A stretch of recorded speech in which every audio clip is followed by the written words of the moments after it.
bucks between August 28th and October 13th for a chance to be one of 3 grand prize winners of $200,000 or 7 weekly winners of $15,000 in supermarket or book vouchers. Visit TradeWinds Citrus on IG for details. New semester, your time to win. Refresh your semester in True Style. Conditions apply. Authorized by the Betting, Gaming and Lotteries Commission.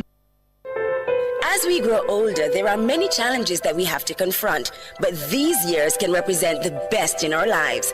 Coming of Age during Nationwide This Morning on Thursdays explores issues persons 50 and over confront.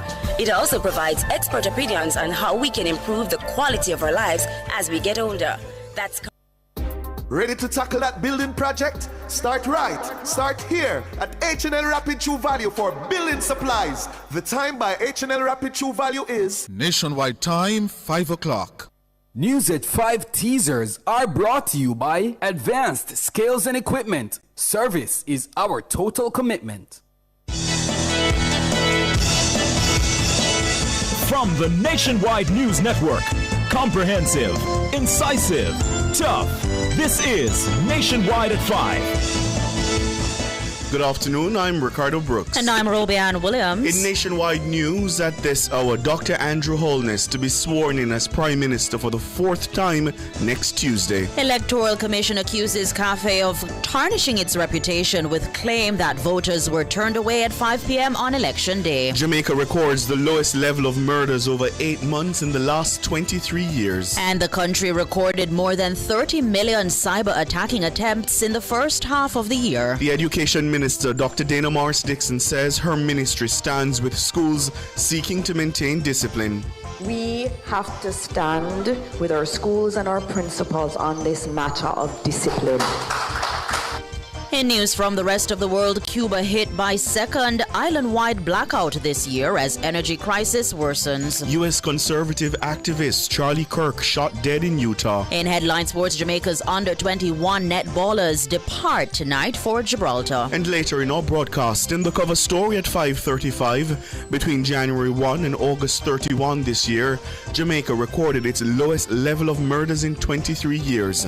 The JCF's senior communications strategist, SSP Dennis Brooks, will join us. In public opinion at 6:26, we ask, which defeated candidate would you like to see appointed to the Senate? Give us your comments by logging on to our Facebook page, Nationwide News Network, and by tweeting us at Nationwide Radio and message us on WhatsApp at 876-285-5693. You can also leave your comments on Instagram at Nationwide 90FM. In the nation's business at 6:40, according to the latest Fortinet Global Threat Landscape Report, Jamaica recorded more than 34 million cyber attacking attempts in the first half of the year.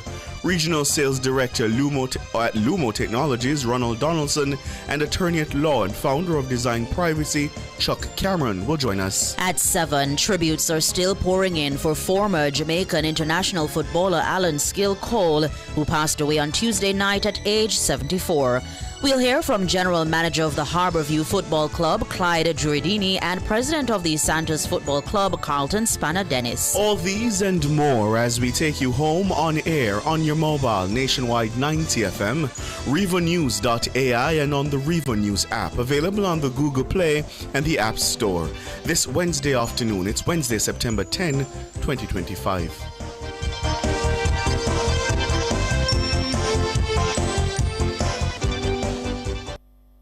News at 5 teasers were brought to you by Advanced Scales and Equipment. Service is our total commitment. If it's news, it's got to be Nationwide 90 FM. Now to the details.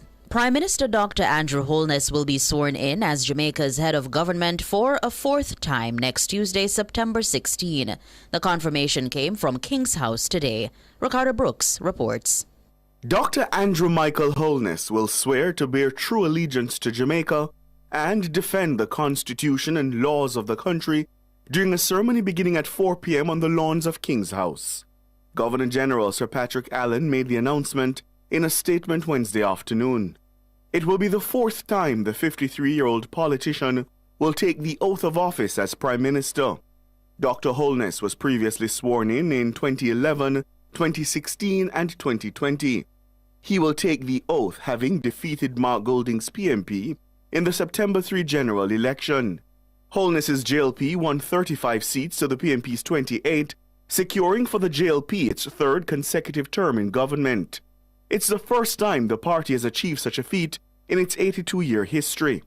Holness will also take the oath as the first JLP leader and the only political leader in Jamaica's history to defeat 3 rivals in contested elections. Holness will take the oath as the only political leader in Jamaica's history to defeat 3 rivals in contested elections. Dr. Holness dispatched Portia Simpson-Miller, Dr. Peter Phillips, and Mark Golding. Thousands of Labourites are expected to flood the lawns of King's House next Tuesday afternoon to witness the historic swearing-in. Holness is then expected to name his new cabinet shortly thereafter. Ricardo Brooks for Nationwide News. The Electoral Commission of Jamaica, ECJ, is strongly rejecting allegations that persons in line at the close of poll at 5 p.m. on Election Day were not allowed to vote. The allegations were made last week by local observer group Citizens Action for Free and Fair Elections, CAFE. But according to the country's electoral authority, the claim is a falsehood that tarnishes the election result and its reputation. Siobhan Campbell reports. Last Thursday, CAFE issued a report to the public on their observations of the proceedings of the September 3 general election. In that report, CAFE claimed that at 21% of polling stations they observed, persons in line at the close of poll at 5 p.m. were not allowed to vote. CAFE said the incidents were in contravention of the Electoral Office's advice. It further noted that an investigation into the matter would take place. It has not provided any evidence to support the allegation. This is despite being repeatedly called upon to do so. On Wednesday, the ECJ rejected CAFE's claim. It says CAFE must completely withdraw the statement. According to the Electoral Office, the report by the Observer Group is false and tarnishes the results of the poll and the ECJ's reputation. It noted that no such report was made by any EOJ official, political party, or accredited international observer. CARICOM's Observer Group actually praised Jamaica's election and explained that other countries in the region can learn from it. Director of Elections Glasspool Brown told Nationwide News that all persons who were in line to vote at 5 p.m. were allowed to cast their ballot. CAFE observed roughly, I think it was 400 and something polling stations. 21 has no bearing to the entire network of polling stations. The issue of the matter of persons not being allowed to vote, no such information has reached us. Certainly, the election center which operated on the day, we got no report that persons were being turned away. The law is clear and the instruction is clear in terms of what was given to the supervisors, that as long as anybody was in that line, they would have been given the opportunity to vote. And the primary information that I got from the field was that everybody who was in a line at 5 p.m. were allowed to vote. Mr. Brown says none of the other observer groups made such reports to the ECJ. We have a very good relationship with Ms. Baston, the head of CAFE, and I've asked her to provide me with detailed statement information in terms of where they observed that occurring. The other observers did not indicate such happenings in any of those locations they have observed. So I'm awaiting the report from CAFE for them to clearly identify where they observed that happening. When we get it, we will do our investigation to confirm whether or not that information that was conveyed to the headquarters of CAFE is authentic and can be supported by the evidence. The ECJ says it's satisfied with the results of the general election. Repeated calls placed to the chairman of CAFE, Grace Baston, and her deputy, Anton Thompson, went unanswered. A senior member of CAFE, Dr. Lloyd Barnett, declined to comment without approval from the chairman. Siobhan Campbell for Nationwide News. The Opposition People's National Party, PNP, has called a media conference for tomorrow to address what it says are key concerns arising from the September 3 general election. The party's president, Mark Golding, its general secretary, Dr. Dayton Campbell, and its legal advisor, Anthony Hilton, are slated to address the media. The briefing comes on the heels of the party's allegation that vote buying and voter suppression marred the recent poll. No credible evidence has been provided to support the claims, and the Director of Elections, Glasspool Brown, has rejected specific allegations circulating on social media. The official result from the Electoral Commission of Jamaica confirms that the JLP won 35 seats, while the PNP won 28.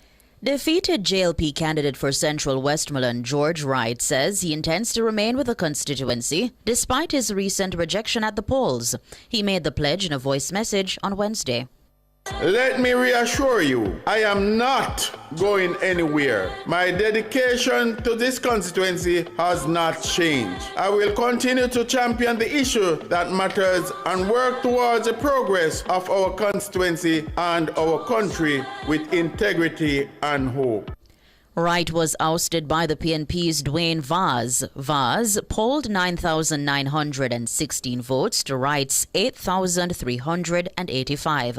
The result represents a turning of the tables following Wright's upset victory when the JLP swept the parish of Westmoreland in 2020. Wright says he'll remain an advocate for the residents of the constituency.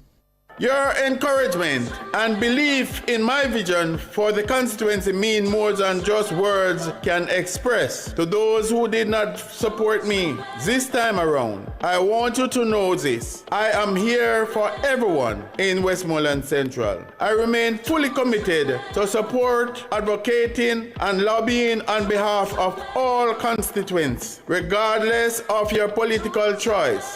George Wright. To national security now, between January 1 and August 31 this year, Jamaica recorded its lowest level of murders in 23 years.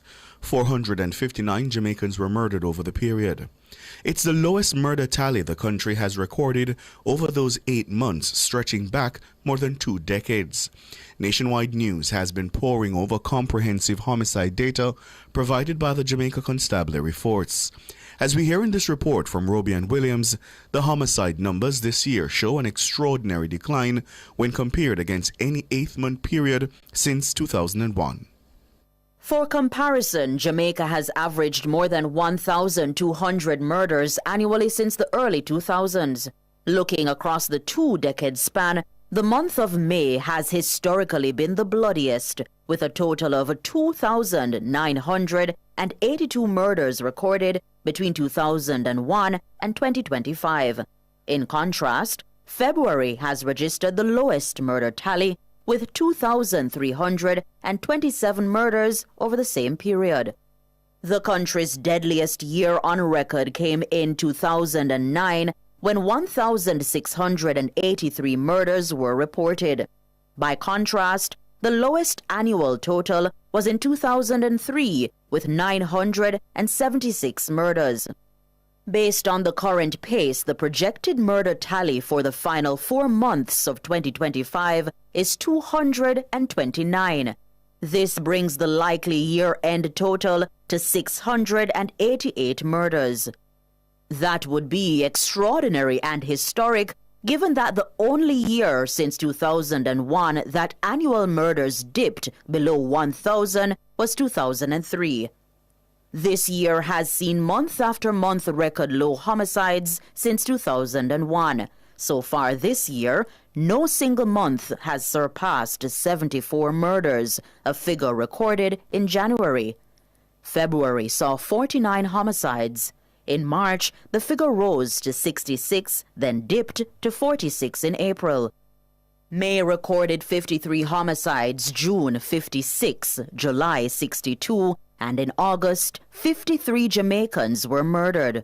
The homicide numbers in 2025 so far are part of a 3-year trend of steady declines.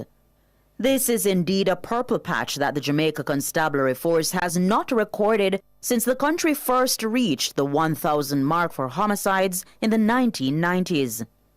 Since January 2001 to August 2025, 32,559 Jamaicans have been murdered nationwide. Roby Ann Williams for Nationwide News. You're listening to the news on Nationwide at 5. We'll have more after these.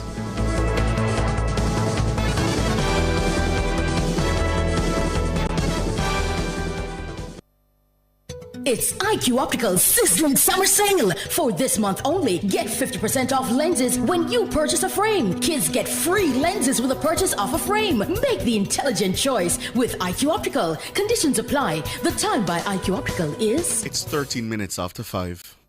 Rentokil Initial offers air purification solutions with triple filtration and unique auto-sensing capabilities that neutralizes malodor and replaces it with clean air. Call Rentokil Initial at 926-4236 for more details. The temperature by Rentokil is 31 degrees Celsius in Kingston, 30 out west in Montego Bay.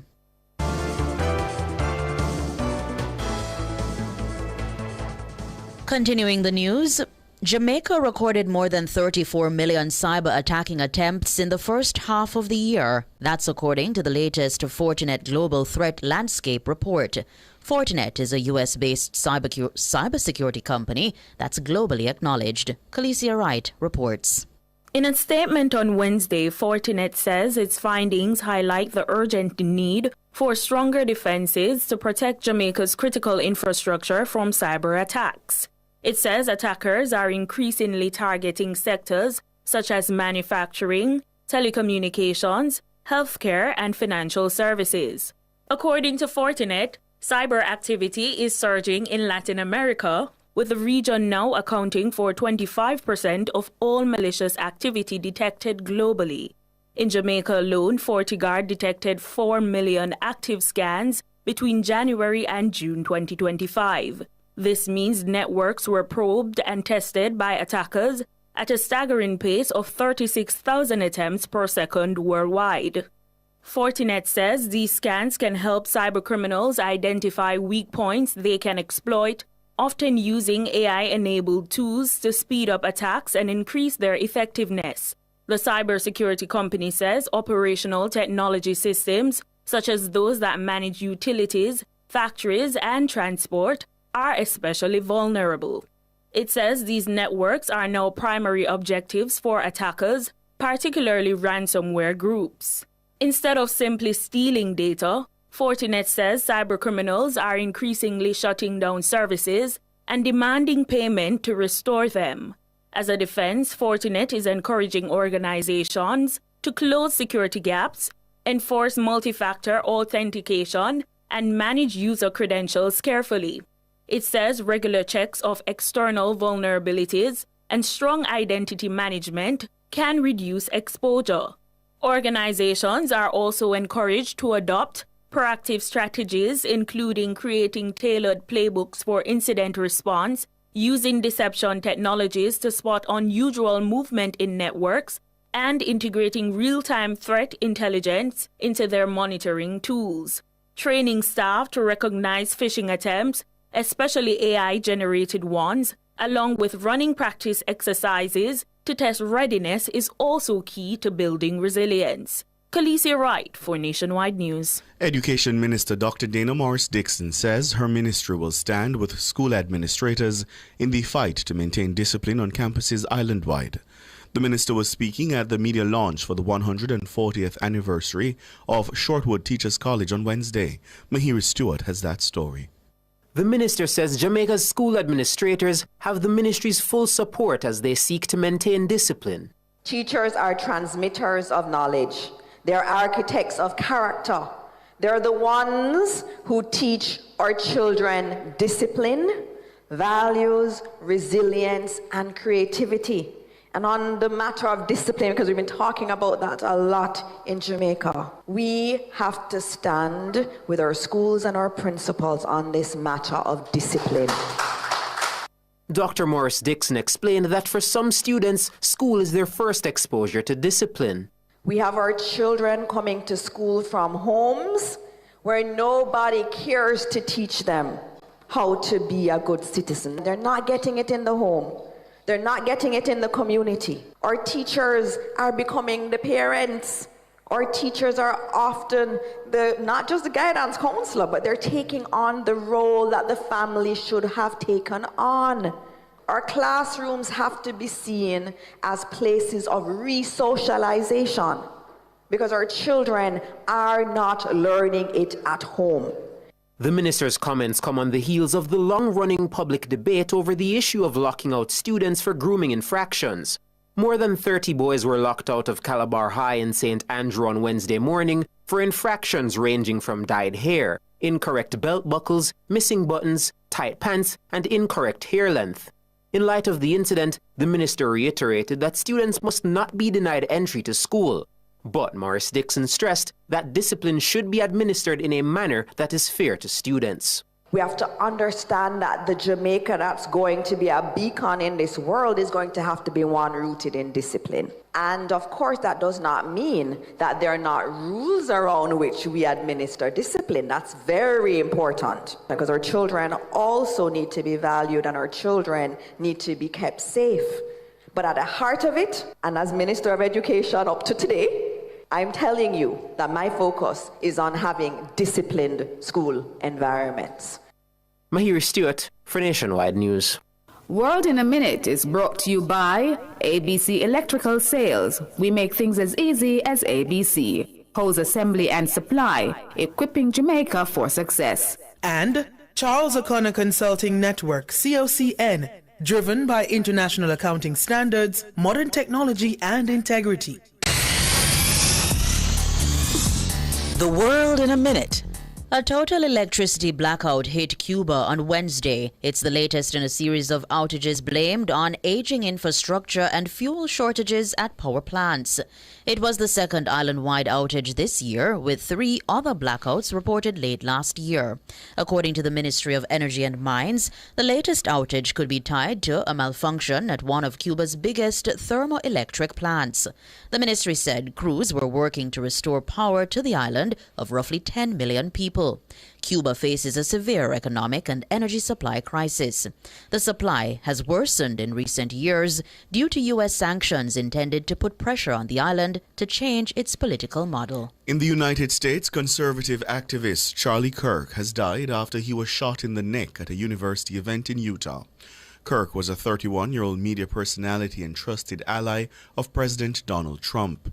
He was well known for holding open-air debates on campuses across the country. Videos circulating on social media show crowds of students rushing to flee the scene after the shooting occurred. One video shows Kirk being asked about mass shootings. A loud gunshot is heard shortly after, and Kirk appears to jolt backwards in his seat. The Utah Valley University says the shot was fired from around 200 yards away. A suspect was taken into custody, but later released. World in a Minute was brought to you by ABC Electrical Sales. We make things as easy as ABC. Hose assembly and supply, equipping Jamaica for success. And Charles O'Connor Consulting Network, COCN, driven by international accounting standards, modern technology and integrity. Recapping the top stories making nationwide news at this hour, Dr. Andrew Holness is to be sworn in as Prime Minister for the 4th time next Tuesday. Electoral Commission accuses CAFE of tarnishing its reputation with claim that voters were turned away at 5 p.m. on Election Day. Jamaica records the lowest level of murders over 8 months in the last 23 years. And the country recorded more than 30 million cyber attacking attempts in the first half of the year. I'm Ricardo Brooks. And I'm Roby Ann Williams. And listeners, you can find the news on our website at www.revonews.ai and on the Revo News app. It's available on the Google Play and the App Store. News next. The headlines at 6.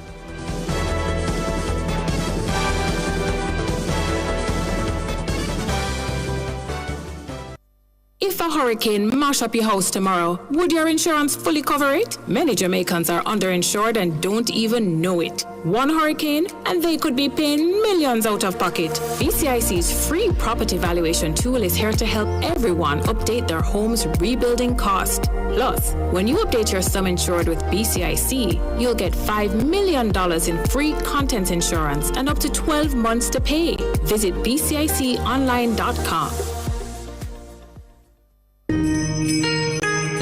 Track and Field's global showpiece heads back to Asia for its 2025 staging. The World Athletics Championships from Tokyo, Japan is live on Nationwide 90 FM.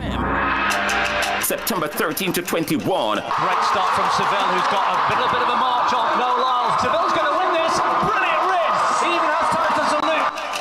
How will the Jamaicans stack up? The likes of Kishane, Oblique, Nikisha, Tina, Sherika, and Lavelle, all seeking podium spots. Really good running on the near side too from Tia Clayton.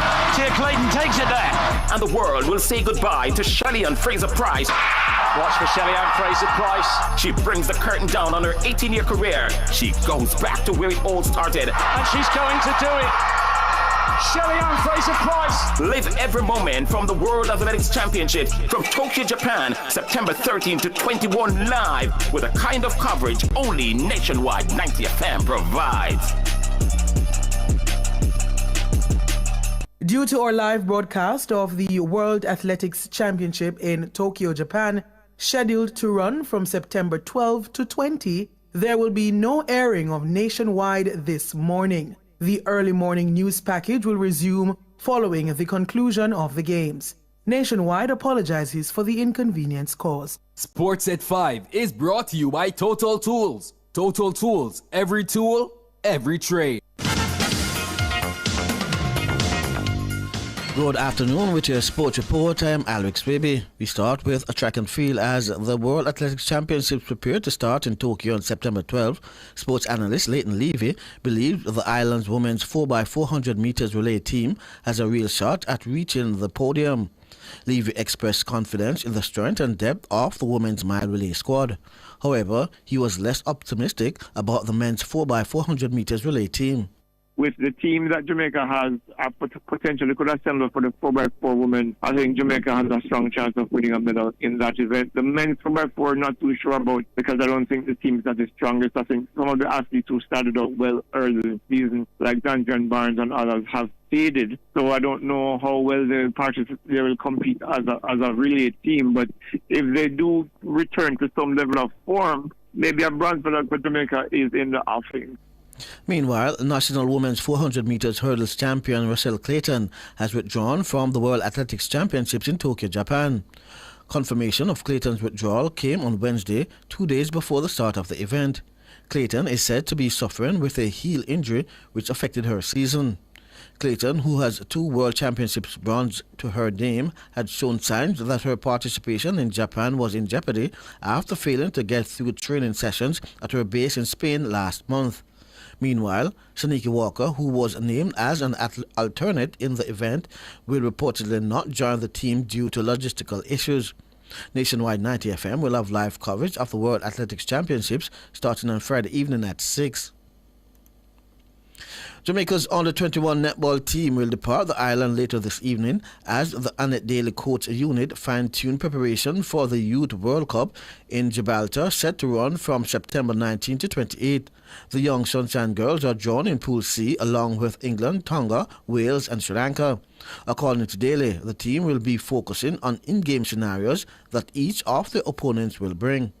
Once we get into camp there, we're just looking at different scenarios because we're going to be looking at we have been looking at the teams and we have started the scenario situation.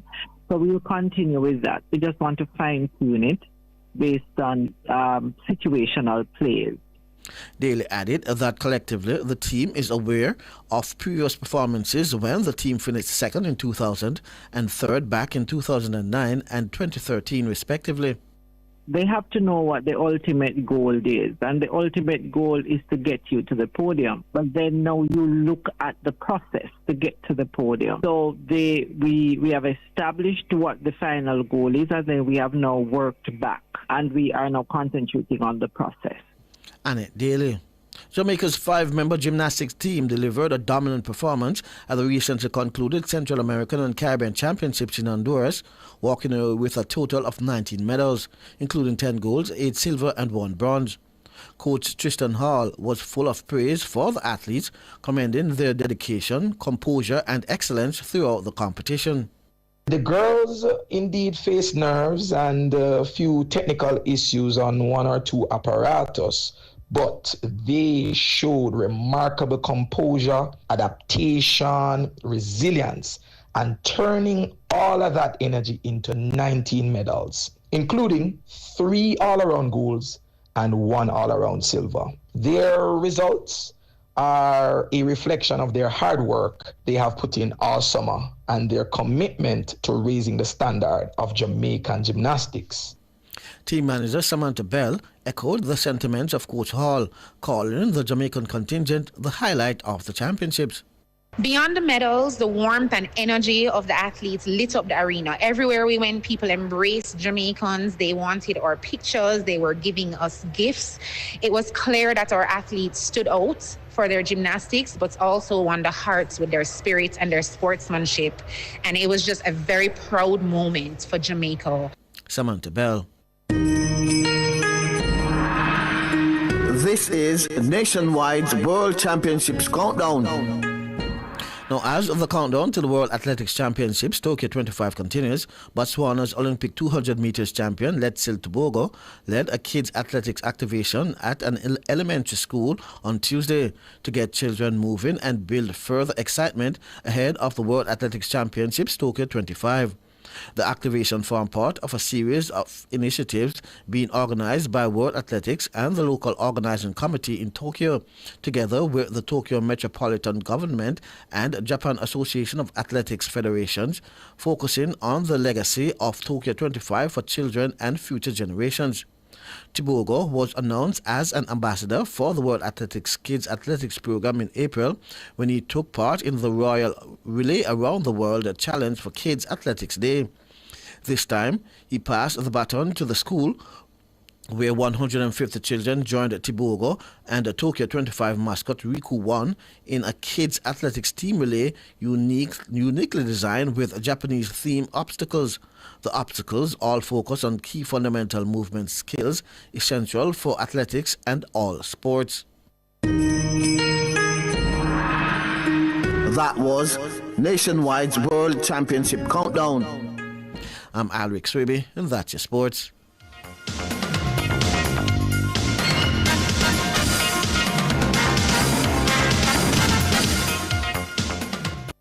Sports at 5 was brought to you by Total Tools. Total Tools, every tool, every trade. Cubby's Baby Wipes is ideal for your baby's delicate skin, infused with vitamin E and aloe vera, and available for home or on the go. The time by Cubby's Baby Wipes is 5:31. From Kingston to the world, from Montego Bay to new adventures, and from Ocherias to endless possibilities. Wherever you're headed, we will proudly take you there. Jamaica's Airport, your global gateway. The temperature brought to you by the Airports Authority of Jamaica is 31 degrees Celsius in City Kingston and 30 in Montego Bay.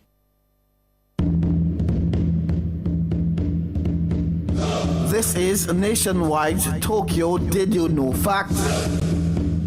Did you know that Tokyo 2025 will be the third time the World Championship will be held in Japan? Yes, that's a fact.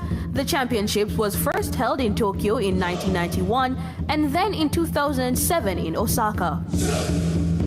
That was Nationwide's Tokyo Did You Know Facts.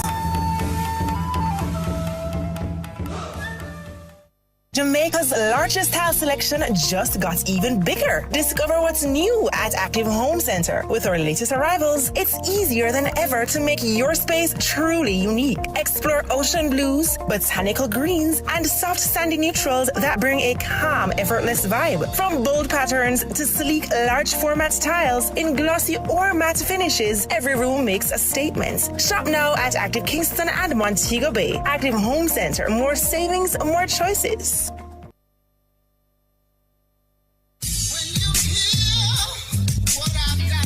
Public opinion. Stop this foolish about this GLP and PMP business. We are Jamaican. Different people. It's not a matter of a GLP or a PMP. I think it's more like where it is that you think you're comfortable, what support you can afford to make the country better. Different views. Most entertainers, they're not amenable to management, so the only thing that can ultimately structure them is the court and the prison. Public opinion. The voice of the people at 6:25 p.m. weekdays during Nationwide at 5. Tune into Nationwide at 6:25 p.m. for Public Opinion, where the people's views matter. Public Opinion is brought to you by Cleasing Industrial Supplies Limited, Industrial Automation and Control Solutions.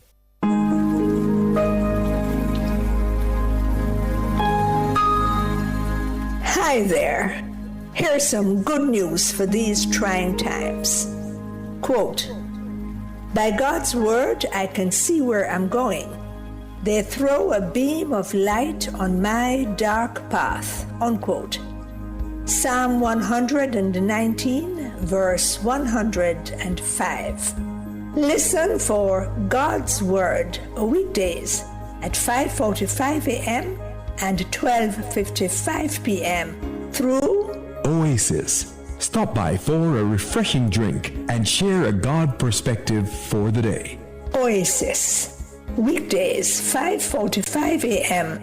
and 12:55 p.m. right here on Nationwide, a revolution in media. The rebroadcast of the Oasis can be heard weekdays at 5:45 a.m.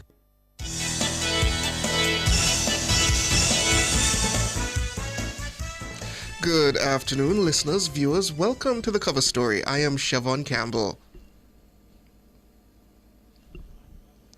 And today we are going to be discussing the historic crime reduction, or more accurately, the historic murder reduction. Between January 1 and August 31 this year, Jamaica recorded its lowest level of murders in 23 years. That's over 2 decades. 459 Jamaicans were murdered over the period. It's the lowest murder tally the country has recorded over those 8 months, stretching back more than 2 decades. Nationwide News has been poring over comprehensive homicide data provided by the Jamaica Constabulary Force, as we hear in this report from Robian Williams. The homicide numbers this year show an extraordinary decline when compared against any 8-month period since 2001. For comparison, Jamaica has averaged more than 1,200 murders annually since the early 2000s. Looking across the 2-decade span, the month of May has historically been the bloodiest, with a total of 2,982 murders recorded between 2001 and 2025. In contrast, February has registered the lowest murder tally, with 2,327 murders over the same period. The country's deadliest year on record came in 2009, when 1,683 murders were reported. By contrast, the lowest annual total was in 2003, with 976 murders. Based on the current pace, the projected murder tally for the final 4 months of 2025 is 229. This brings the likely year-end total to 688 murders. That would be extraordinary and historic, given that the only year since 2001 that annual murders dipped below 1,000 was 2003. This year has seen month after month record low homicides since 2001. So far this year, no single month has surpassed 74 murders, a figure recorded in January. February saw 49 homicides. In March, the figure rose to 66, then dipped to 46 in April. May recorded 53 homicides, June 56, July 62, and in August, 53 Jamaicans were murdered. The homicide numbers in 2025 so far are part of a 3-year trend of steady declines. This is indeed a purple patch that the Jamaica Constabulary Force has not recorded since the country first reached the 1,000 mark for homicides in the 1990s. Since January 2001 to August 2025, 32,559 Jamaicans have been murdered nationwide. Robian Williams for Nationwide News. Well, joining us now to discuss further is JCF's Senior Communications Strategist, SSP Dennis Brooks. Good afternoon, Dennis Brooks. How are you? Good afternoon, gentlemen. Good afternoon to your listeners and to your viewers. Good afternoon Wonderful. to you, to Dennis. So let's look back at it. It seems that this trend, this reduction kicked in around 2023. Now we're into 2025 and we're really seeing that momentum shift towards the major reductions in murders. What started in 2023 to bring about this significant adjustment? Well, great question. The reality is that so much of what we are seeing this year and in the last 3 years began before 2023. Even if you look at the year 2020, 2018, there was, I think, by the end of the year, given the trajectory that we were on from 2017, there was maybe a massive, maybe 22% reduction. Yes. Yes, I'm seeing that here.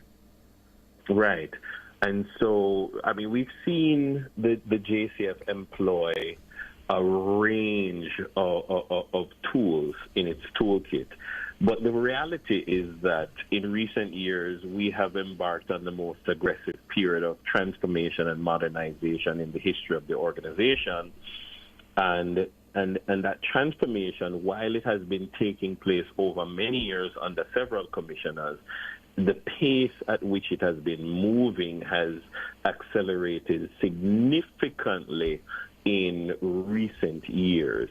And we've seen changes to, in terms of investigations, in terms of intelligence gathering, operational changes, intervention changes, as well as the way we manage information. And so there has been a holistic shift that has been employed over time, and we are now bearing the fruits of those fundamental shifts in what we are seeing. But and there's also been legislative changes that have been critical, and operational changes that have been critical in containing violence and violence producers and giving the police the space to operate to reduce crime and more specifically to reduce murder. This year, the performance has been considerable, but I think that the seeds of what we are seeing, the shoots that, what we are seeing now, the seeds were planted some time ago. You mentioned intelligence gathering, Dennis, which is a major part of what the police force they do. And we know for a very long time that it has been a challenge. I know you can't give us too much information, but what has changed as it relates to intelligence gathering? There's a great deal that has changed. I think that the leadership of the National Intelligence Bureau has expanded its capacity. The current commissioner was a previous head of the NIB. And so over time, there has been an expansion in its capacity, not just in the Intelligence Bureau, but if we look at the holistic approach of the JCF, there are several critical areas of the JCF that have pursued the ISO 9001 certification. And what that does, you need to improve the quality of your systems in order to improve the quality of your outcomes. And if, for instance, you asked about intelligence. From an intelligence gathering perspective, improvements in technology, improvements in the number of assets that we have, improvements in the methodologies that are employed have begun to give us more accuracy, pinpoint accuracy, that we have the capacity to identify within a short period of time that a crime has been committed and to identify a possible perpetrator. You're reducing that time lag between the committing of a crime and the identification of a suspect. And so, of course, that puts the police in a position now you have to improve your operational response, because now if you are hitting with pinpoint accuracy and the quality of your hits is improving, then the intelligence packages that are being produced for the operational work needs to be raised in order to meet the quality of that intelligence gathering. And the investigative work to put together cases needs to improve, and the interventions into the communities needs to improve, and the work of information and communications needs to improve. And so all of these things are working in lockstep with each other in order to produce the numbers that you're seeing. I know, Dennis, not to take anything away from the constabulary force and what it has accomplished, but is that really the crux of the matter, the secret sauce, so to speak, that it's just a matter of capacity building and improvements through infrastructure and resources? That is what it came down to? As I said, there are many things, and the challenge is when you're transforming an entity in an ecosystem that we are operating in, you need to be able to fix several things at the same time. And so I'm not going to oversimplify to say that's just what it came, because you say that's just what it came down to, as if like that's an easy thing for it to come down to. The truth is that in order, at the same time, while transforming intelligence gathering, you are at the same time improving the number and capacity and quality of your investigators, at the same time significantly increasing operational capacity, building out OSTs in various divisions, building out quick response teams, providing them with the resources that they need, building out the intervention capacity of community safety and security in order to do the social intervention projects that people don't realize that the police do in becoming social workers in communities. These things take time and a great deal of resources. And many people will say, boy, if you do this, you can't do that. And what we have seen is several of the things that need to be being fixed at the same time. You have being placed in the organizational restructuring, you see the creation of force development and logistics portfolio, where all of the transformations, that acts as a hub of all of the transformations. Dr. Kevin Blake, when he was deputy commissioner, was in charge of that. And so you see now a driving force behind the transformation that needs to take place. We've said very often that we need to bring the force to a particular critical number in order to do some of the things that we want to do. Over time, even during COVID, we were heavily recruiting persons, bright, young, vibrant individuals who are joining the police force, who are making a difference. And also, at the same time, it's not either or, but it's and. At the same time, we're improving the leadership capacity and promoting people within the force in order to lead the people that we're bringing in. And at the same time, we are using, whether it be states of public emergency or zones of special operations or community interventions, all of these programs have been moving at the same time. And again, you get to a point where you're gradually reducing the number of violent acts that take place, and the more violent acts you reduce is the more you reduce. We're seeing a greater number of investigators and doing better investigations. What does that do? I wanted to hold that point, though, Dennis. We're up on the break, Dennis. Hold that point as it relates to the investigators. Let's pick it up after the break. We're speaking with Senior Communication Strategist at the JCF SSP, Dennis Brooks. We take the break.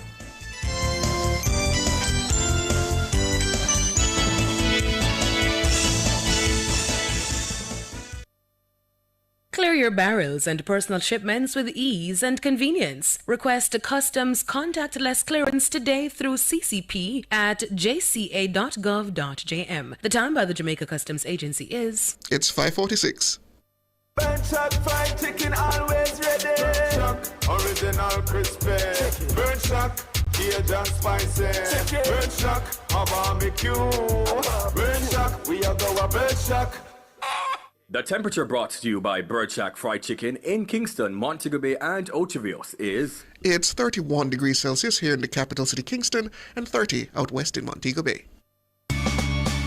Enough power tool, big to small. Jack and my figure dig the wall. Our Total Tools. Beat back a figure trim the lawn. We have everything a job demand. Total Tools. We rent them, sell them and fix them. Also give Total Tools a call. When I say home improvement, landscape construction, a Total Tools are your option. Home improvement, landscape construction, Total Tools are your option. Total Tools located at 102 Main Street, Ocho Rios, 34 Slipe Road, Kingston. And lot C6 Jackson, Sentence Bay. Call us today. Freedom, speed, agility, intelligence, friendship. These are the hallmarks that define the dolphin, the master of the seas, and are the hallmarks that inspire Sterling Asset Management.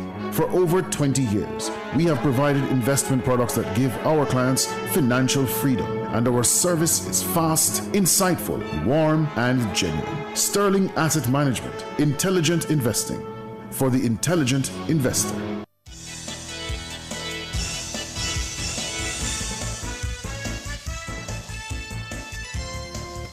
Welcome back to Nationwide at 5. We were inside the cover story and we're speaking with Senior Communication Strategist at the Jamaica Constabulary Force, SSP, Dennis Brooks. And we're speaking about the murder stats, and it's impressive, listeners. We continuously, month over month, we are seeing the decline. And just before the break, Dennis, you're speaking about the investigators and the quality of investigation that you have. Let's pick up on that point.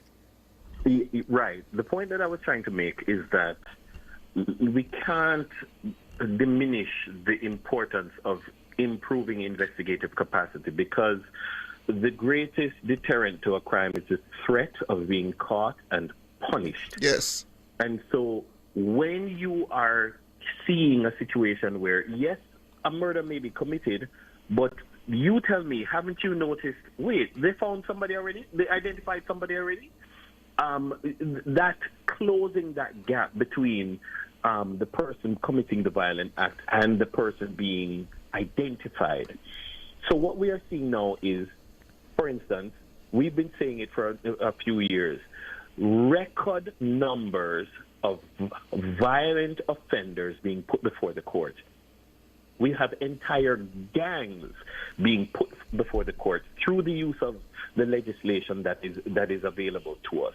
And so when you are now putting these gangs before the court, they are less capable of affecting the space in the ways that they want to.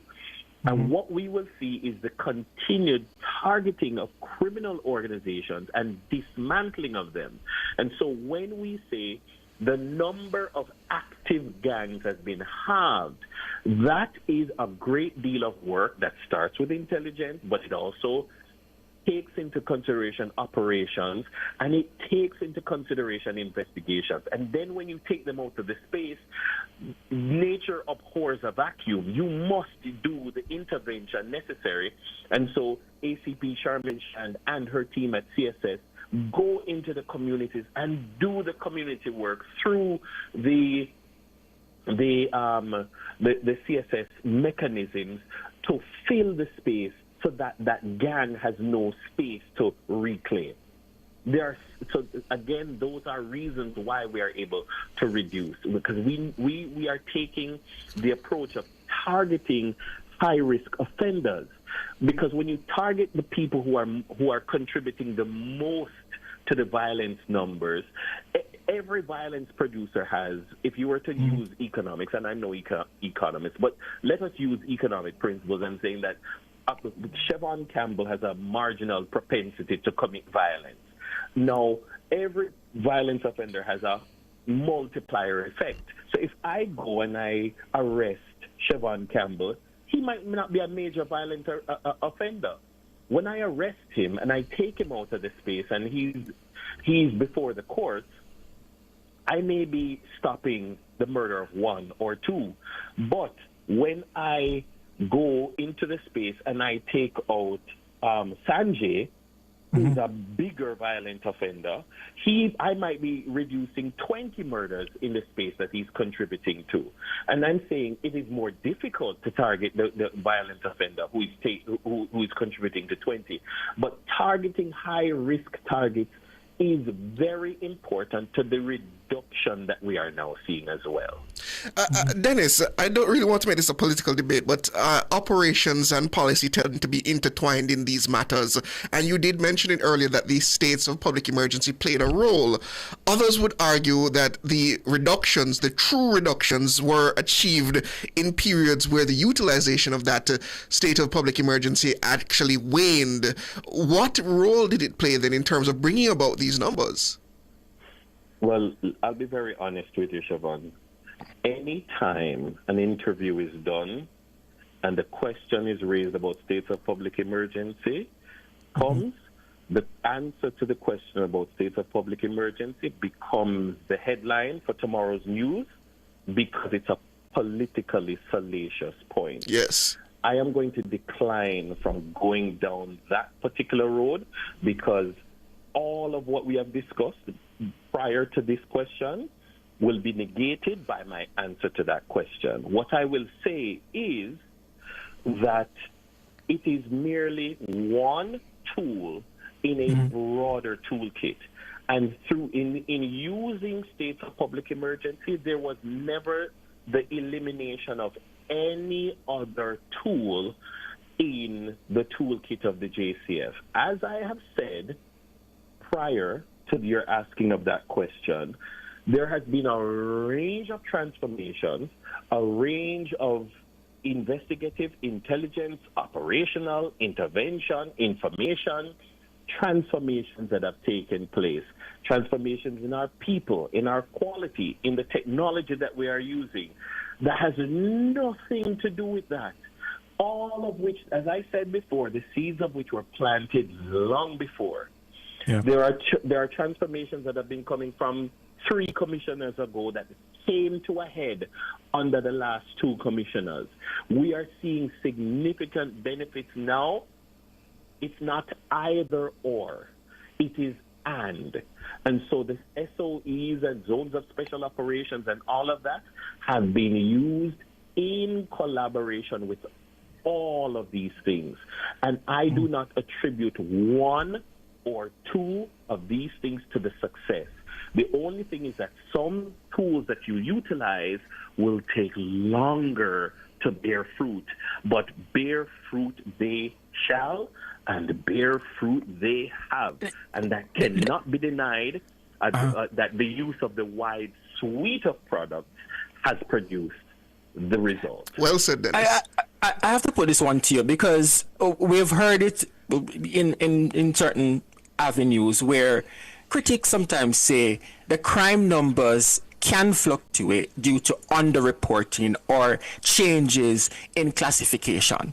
How confident is the JCF in the integrity and the accuracy of these statistics? We are supremely confident in the integrity and the accuracy of our statistics. Now, changes I've been a student of criminology since 1999.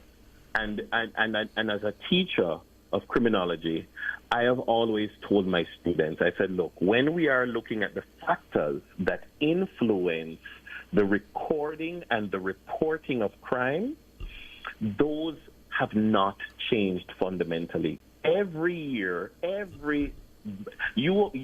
listened to your news, and you were pouring over, as you said, data from as far back as 2001. Every year that you can speak of, that you spoke of in your report, there were reclassifications, but those are all accounted for in diligent statistical management. So, for instance, if you were shot and injured, or if man A was shot and injured and is later succumbs, it is added to the statistics, and there are ways that those numbers are accounted for. And the statisticians at the JCF are excellent in what they do, and they have been doing these things for many years. I have no question in the quality of the statistical research that has been done. And if you go on the peer-reviewed studies, we have at the JCF produced statistical reporting for academia to utilize to do their own objective analysis. Yes. Go ahead. I just want to put a quick one in, Dennis. I have to bring this one up. Your Wanted Wednesdays. We have recognized, and many individuals have said, that it has been so funny, and we're hearing that you're getting good results from it. Talk to me about the creation behind it and also the results that you've been receiving. Are individuals really sharing information with you? Sure. So people see the product, but they don't see necessarily the social science behind it. Mm-hmm. And so the Wanted Wednesdays, it emerged maybe, Lord, it might be 3 years ago, maybe more, I can't remember, but it's a few years ago. And it emerged out of research that I was doing into how do we dismantle the informer for dead culture. And of course, I mean, the short version of the story is there's a great deal of emotional response behind the informer for dead culture. Fear, anxiety, anguish, negativity, disbelief, distrust, etc. how do you counter those things? You counter it, the fear, with humor. You counter the distrust with something else, etc., etc. We designed a whole strategy to go after this notion of informer fidel, this narrative of we don't talk. How do you get people? How do you break that down? How do you build trust? And so there are everything that you see in these kinds of campaigns are purely strategic and based on criminological science. And so we believe that if we target it in a particular way, it will have success. Now, we partner because at the JCF, strategic partnerships are key. That's one of the strategic areas of focus of the organization, building strategic partnerships. We are of the view that when we look at the Crime Stop numbers, the Crime Stop numbers that they provide to us perfectly mirror, there are direct correlations between what we are seeing in the Crime Stop numbers and what we are seeing in what we are doing with Wanted Wednesday. And just finally, Dennis, we have about a minute. What is the mood like within the JCF among the personnel looking at these numbers and seeing that their work is actually paying off? Excellent question. Thank you for asking that, because at the end of last year, you might remember the Commissioner of Police did almost like a year in review and did an island-wide look in the various areas and the various divisions. At that time, we were looking at an 18% reduction. And even just his acknowledgement of the reduction. And what he did was he did an island-wide tour then. He went to various divisions and areas of the force, thanking them for the work that they put in, just to tell them thanks. Him leave him office and go tell them thank you for the work. That had its own multiplier effect, because everybody now is saying we want to go sub 1,000 next year. Everybody is chanting this thing of sub 1,000. It has become a mantra within the organization, sub 1,000, just because of what we wanted to do sub 1,000 last year. And it's almost like an athlete going for a personal best and not achieving it and saying next year we are going to go after it again. And I believe that has been critical to the results that we are seeing now. The morale is high in the organization, among the rank and file, and among the officer corps. We are seeing that played out in the increasing affinity and propensity for leadership, and the rewarding of the work in promotion and giving people more responsibility to lead and manage and supervise. And in that regard, we will continue to see the maintenance of these declines. That's Senior Communications Strategist for the Jamaica Constabulary Force, Senior Superintendent Dennis Brooks. Thank you so much for joining us, Dennis, and all the best to you and your comrades within the JCF. My what? Your compatriots within the JCF, if that word is a little too troubling for others. Your compatriots within the JCF. Thank you very much, sir. Have a good afternoon.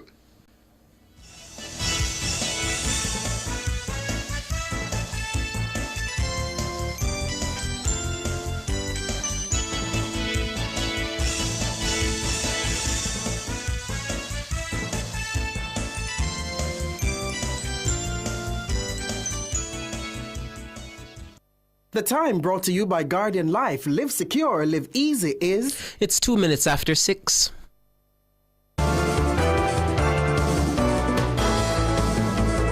Nationwide headlines at 6. Good evening with the headlines at 6. I'm Mahiri Stewart. Prime Minister Dr. Andrew Holness will be sworn in as Jamaica's head of government for a fourth time next Tuesday, September 16. The confirmation came from King's House today. It will be the fourth time the 53-year-old politician will take the oath of office as Prime Minister. Dr. Holness was previously sworn in 2011, 2016, and 2020. He will take the oath having defeated Mark Golding's PNP in the September 3 general election. Holness's JLP won 35 seats to the PNP's 28, securing for the JLP its third consecutive term in government. It's the first time the party has achieved such a feat in its 82-year history. Thousands of Labourites are expected to flood the lawns of King's House next Tuesday afternoon to witness the historic swearing-in. Dr. Holness is then expected to name his new cabinet shortly thereafter. The Electoral Commission of Jamaica, ECJ, is strongly rejecting allegations that persons in line at the close of polls at 5 p.m. on Election Day were not allowed to vote. The allegations were made last week by local observer group Citizens Action for Free and Fair Elections, CAFE. Last Thursday, CAFE issued a report to the public on their observations of the proceedings of the September 3 general election.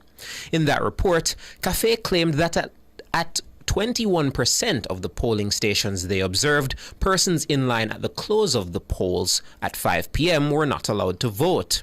CAFE said the incidents were in contravention of the Electoral Office's advice. It further noted that an investigation into the matter would take place. It has not provided any evidence to support the allegation. This is despite being repeatedly called upon to do so. On Wednesday, the ECJ rejected CAFE's claim. It says CAFE must completely withdraw the statement. According to the Electoral Office, the report by the Observer Group is false and tarnishes the result of the poll and the ECJ's reputation.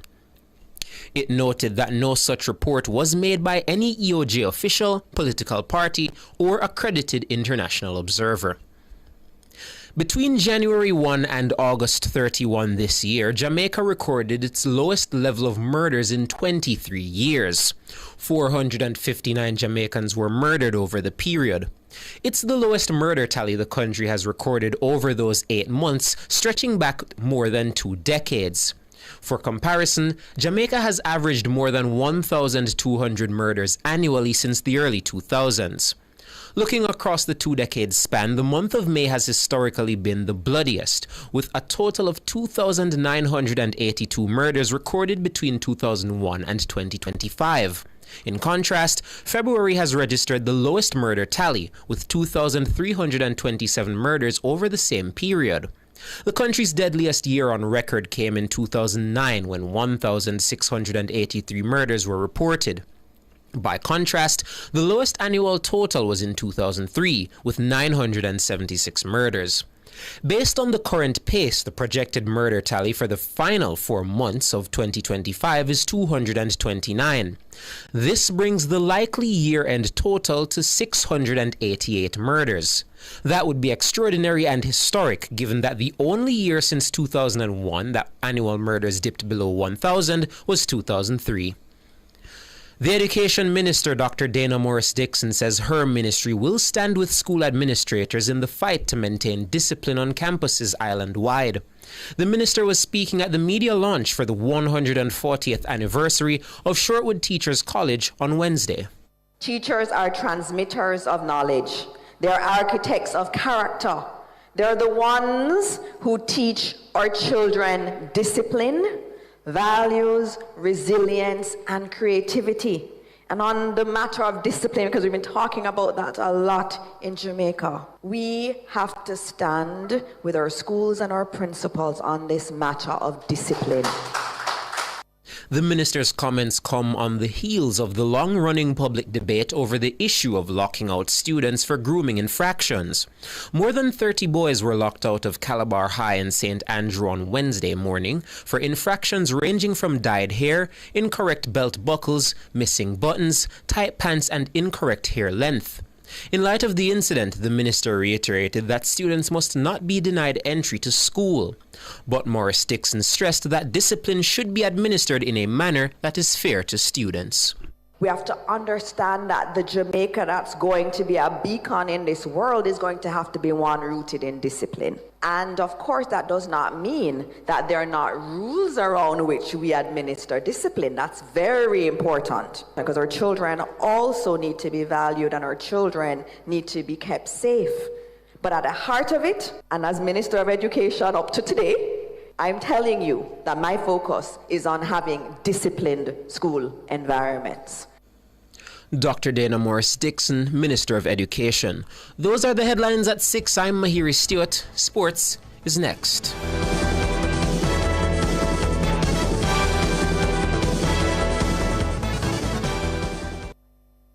Need fast, reliable delivery? Speed Services has you covered. We offer air freight 2 times weekly and sea freight once a week. Perfect for getting your packages to Jamaica fast. Just visit speedshipja.com. That's speed with 3 E's. Need a bearer, food delivery, or local delivery for your business? Call or text 876-484-8850 and follow us on Instagram at speedshipja. That's speed with 3 E's. Speed Services, where speed meets service. Still sweating with that old fan? It's time to upgrade! Meet Glacier, the AC unit that thinks for you. Energy efficient to slash your power bill. Wi-Fi enabled so you can control it from your phone. And self-cleaning because you've got better things to do. Powerful, smart, hassle-free. Call now at 876-923-6521-3. Geddes Refrigeration Limited, delivering the perfect cooling solution tailored to your needs. If a hurricane mash up your house tomorrow, would your insurance fully cover it? Many Jamaicans are underinsured and don't even know it. One hurricane and they could be paying millions out of pocket. BCIC's free property valuation tool is here to help everyone update their home's rebuilding cost. Plus, when you update your sum insured with BCIC, you'll get $5 million in free contents insurance and up to 12 months to pay. Visit bciconline.com.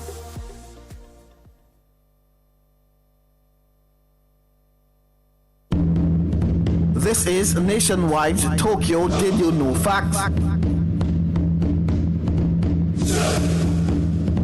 Did you know that Jamaica swept the medals at the 2022 championships in the women's 100 meter?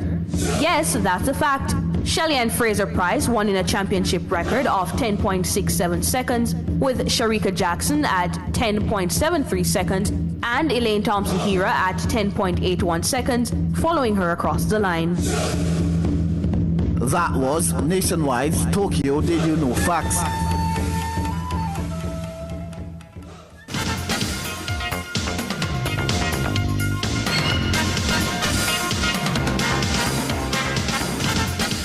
Good evening with your sports report. I am Alric Swaby. And I'm Maureen Buchanan.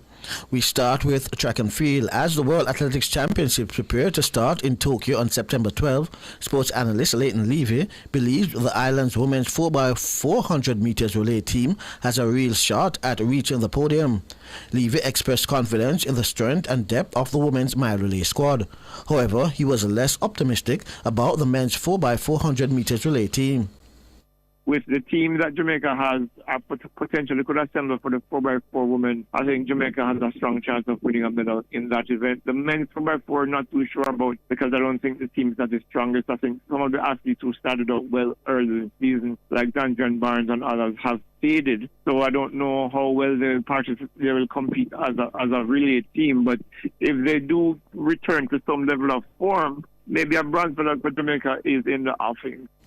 Leighton Levy. Meanwhile, National Women's 400 meters hurdles champion Rochelle Clayton has withdrawn from the World Athletics Championships in Tokyo, Japan. Confirmation of Clayton's withdrawal came on Wednesday, 2 days before the start of the event. Clayton is said to be suffering with a heel injury which affected her season. Clayton, who has 2 World Championships bronze to her name, had shown signs that her participation in Japan was in jeopardy after failing to get through training sessions at her base in Spain last month. Meanwhile, Saniki Walker, who was named as an alternate in the event, will reportedly not join the team due to logistical issues. Nationwide 90 FM will have live coverage of the World Athletics Championships starting on Friday evening at 6. World record set by 3 athletes who will start the upcoming World Athletics Championships Tokyo 25, Nicholas Alekna, Beatrice Chebet and Mondo Duplantis have been ratified by World Athletics.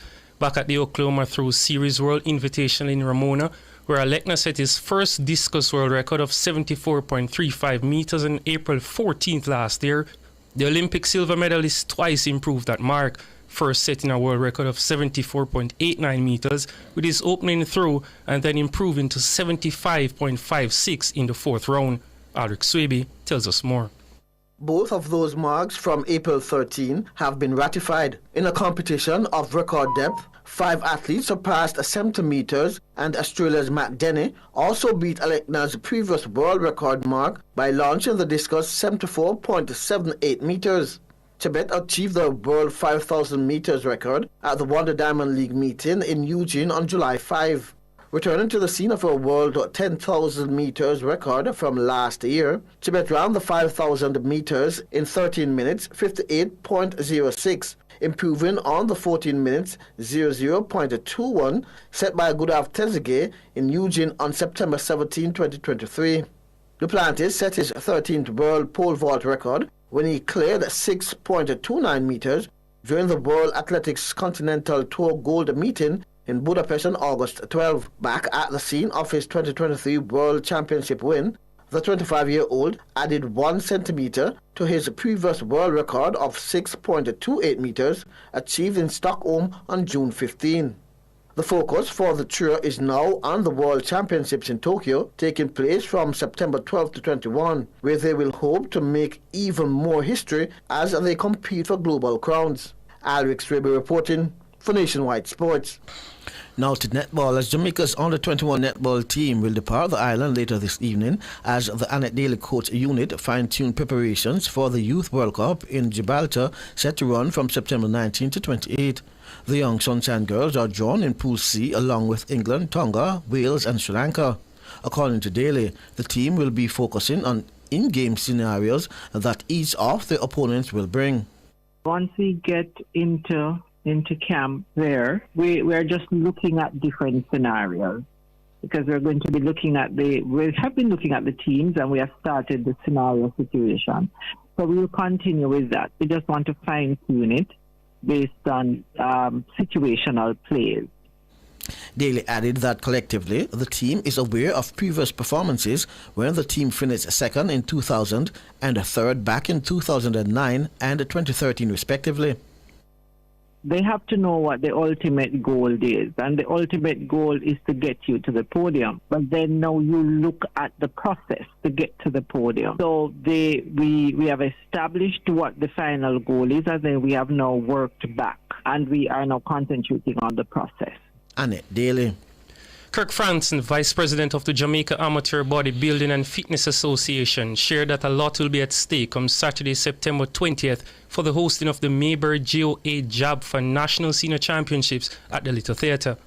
What we can look for or look forward to is 4 categories for males and 5 categories for females. The categories for males include our traditional men's physique, classic bodybuilding, the different weight categories for bodybuilding. For the females, we can look forward to our bikini fitness, our bikini wellness. We've added a new category, fit model, which is a combination of Miss World meets JABFA, where contestants participate in a one-piece bikini and an evening gown. So we can look forward to the crowning of the Mr. and Miss Jamaica and the selection of the national team as they move on to represent the country at the Central American and Caribbean Championships. At Wednesday's launch of the championships held at the office of the GOA, sponsors Mayberry issued a check to the tune of $1 million towards the 2025 hosting of the event. Franks explained that all the participants are eager for the championships to get underway. So the participants are very excited. Again, the National Senior Championship has become a staple on the bodybuilding calendar. It's something that persons work towards. Most persons, as our seniors, once they've actually looked at their off-season, they look at actually the improvements using the judging's feedback and working towards securing the title and becoming the best person in their respective category. Kirk Frankson, Vice President of JABFA.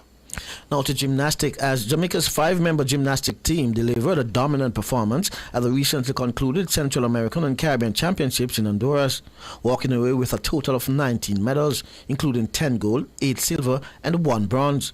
Coach Tristan Hall was full of praise for the athletes, commending their dedication, composure and excellence throughout the competition.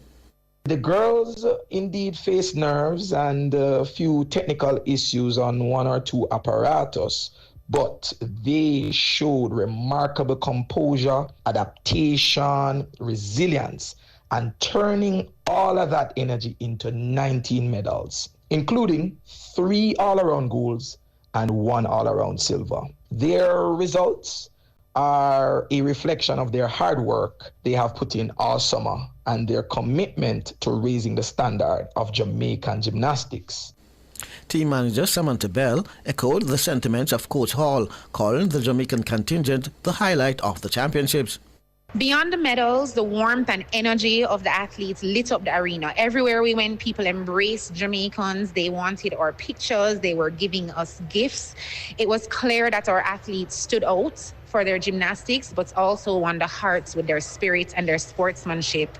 And it was just a very proud moment for Jamaica. Samantha Bell. Host Haile Selassie blanked Tyrone 7-0 in their Easter Manning Cup football competition on Wednesday. Meanwhile, Jose Marti beat Kingston Technical 4-0. Tivoli Gardens beat Denham Town 7-0. In the Costa Cup results, Christiana beat Knox 2-0. Fern Court edged Brownstone 1-0. Porus beat Homewood 2-0. Malden outscored Irwin 3-2. Rossies beat Anchovy 5-1. Petersfield clipped Little London 2-1. William Nade beat Troy 1-0. Spot Valley beat Moshette 2-0. Stets and Newell drew 0-0. Monroe College whipped Sydney Pagan 8-0. Glenmuir hammered Bustamante High 13-0. McGrath blanked Tatius Golden 9-0. And Dintil Technical defeated Charlemont 3-0. Now, President of the Kingston and St. Andrew Masters League, Andrew Adam, says they'll be staging a one-day competition in honor of former manager of Constant Spring Football Club, the late Neville Lynn.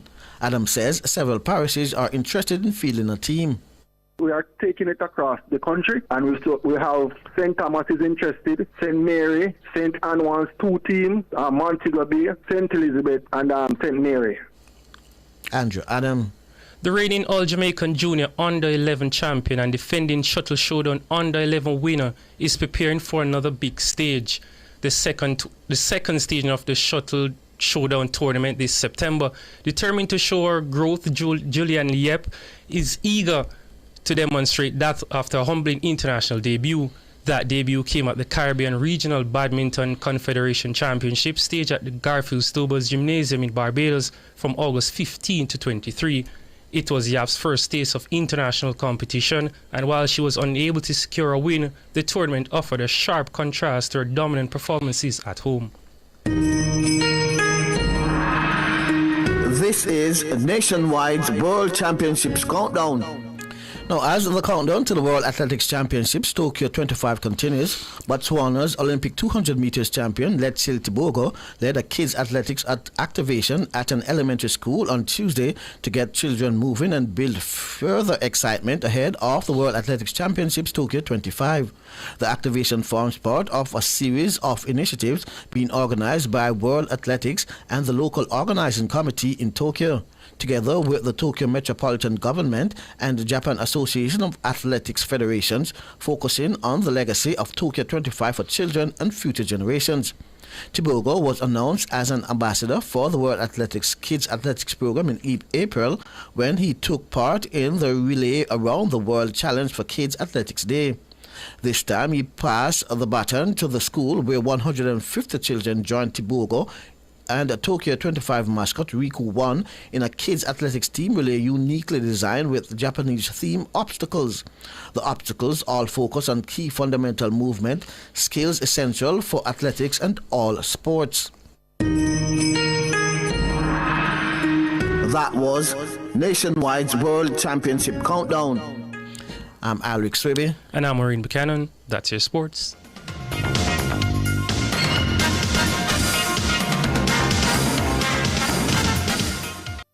For all your scales and food processing equipment, call Advanced Scales and Equipment Limited at 876-968-9612-5. The time by Advanced Scales and Equipment Limited is 6:22.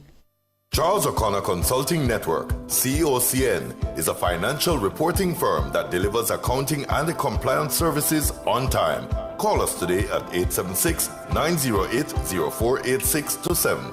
Email us at clientservices@cocnjamaica.com or visit our website at www.cocnjamaica.com. COCN, driven by international accounting standards, modern technology, and integrity. Want to reduce your high electricity bills? Then Peak Energy has the solution for you. From grid tie to hybrid solar inverters with full lithium-ion battery pack. Installation and maintenance packages available. Visit us at Shop 1, 3 Mosquito Valley Road, Red Hill, St. Andrew. Call 876-279-8820 or 944-0668. Or email us at peakenergysolutionsja@gmail.com. Peak Energy for everything solar. This is the World Championships Athletes Profile.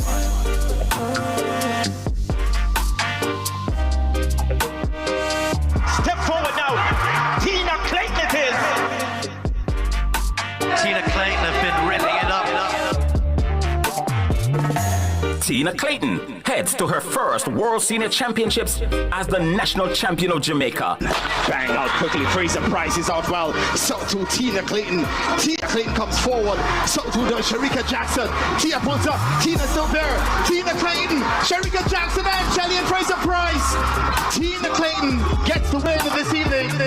An injury ravaged 2024 forced her to sit on the sidelines and watched as her twin sister Tia captured the headlines at her first global event, the Olympic Games in Paris. Tina is without question at the forefront of a group set to take Jamaica's female sprinting into the future. Well, every athlete who wears that yellow vest in the sprints for Jamaica carries a certain responsibility, and at the moment Tina Clayton's carrying it very well, that she's a metre clear of the rest. There can be no better place to start than at the World Championships. In addition to beating the likes of Shelly and Fraser Price and Sharika Jackson at the Nationals, Tina finished a creditable second at a meet in Hungary against world-class field. Tina has got the two premier female sprinters in the world today in her sights, Melissa Jefferson Wooden and the Olympic champion Julian Alfred. To stay healthy, that's the main focus for me. I feel really great, and I think everything that have happened this year is based on the setbacks that I had over the years, and sometimes, you know, when things ain't going right, you want to give up, but there's always a little voice to not give up. The 20-year-old bows into action on the first day of competition in Japan. Clayton there in lane 5. God bless got away well, but now Clayton's well into a running. Jackson's got something to do, but it's going to be Clayton who's running away from the field, and she's won this in emphatic fashion. You can follow her progress on Nationwide 90 FM.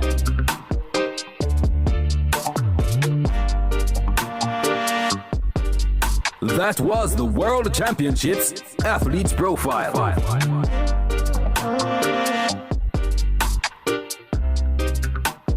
Public Opinion is brought to you by Cleasing Industrial Supplies Limited, Industrial Automation and Control Solutions.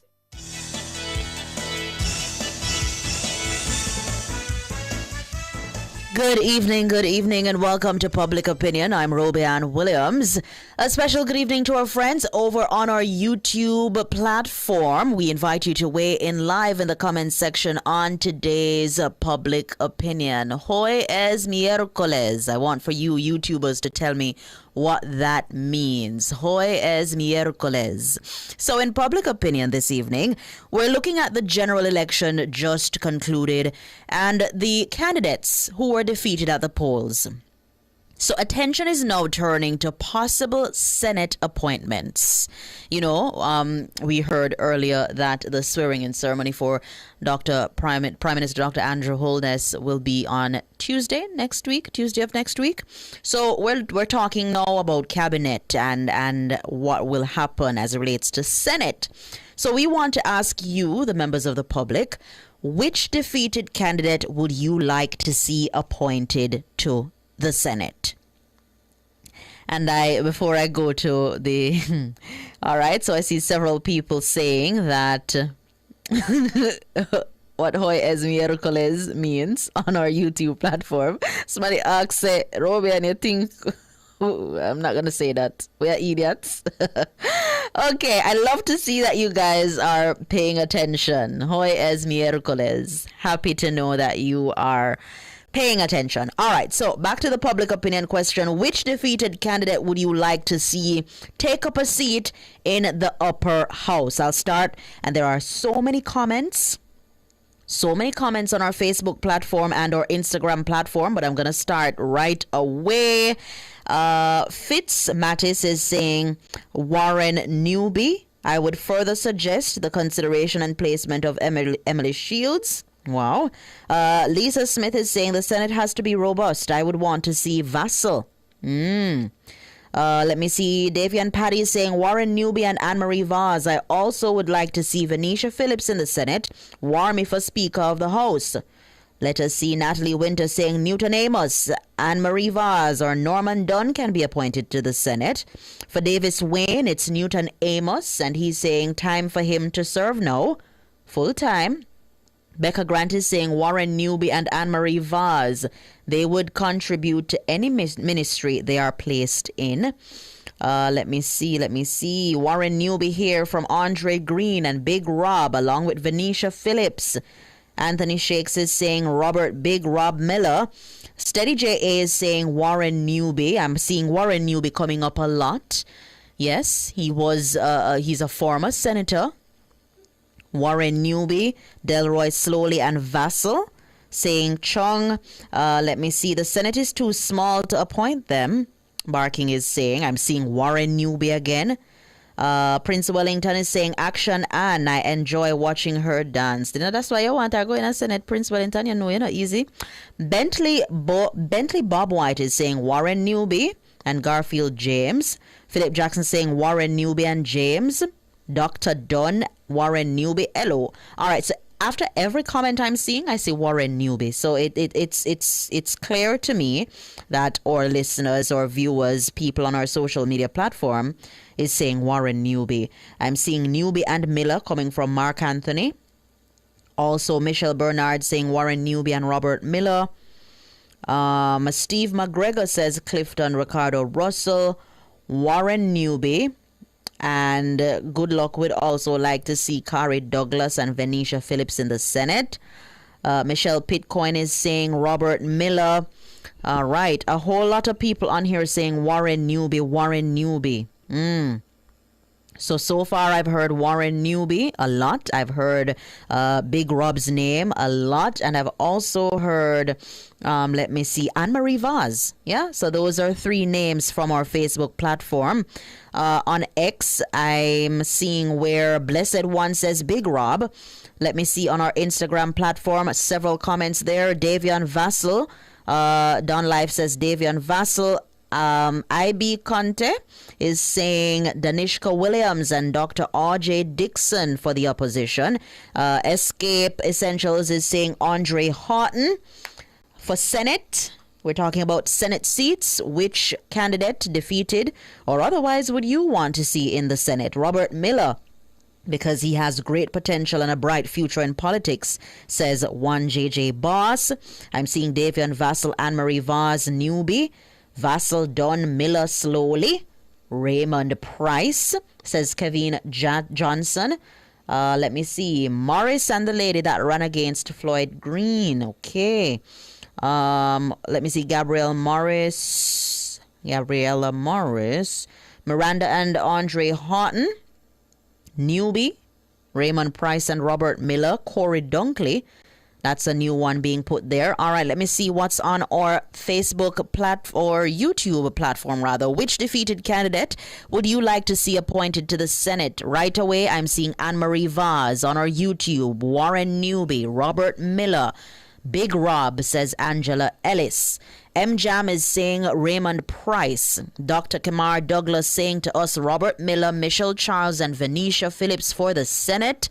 Warren Newby is a future prime minister, says Astley Jamaican. Yeah.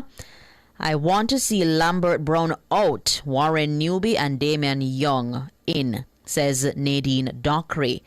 Like I said previously on this same platform, you may never know. The Prime Minister and the Leader of Opposition may be listening to your views, your comments, and may consider them. Dr. James says Gillian Marston.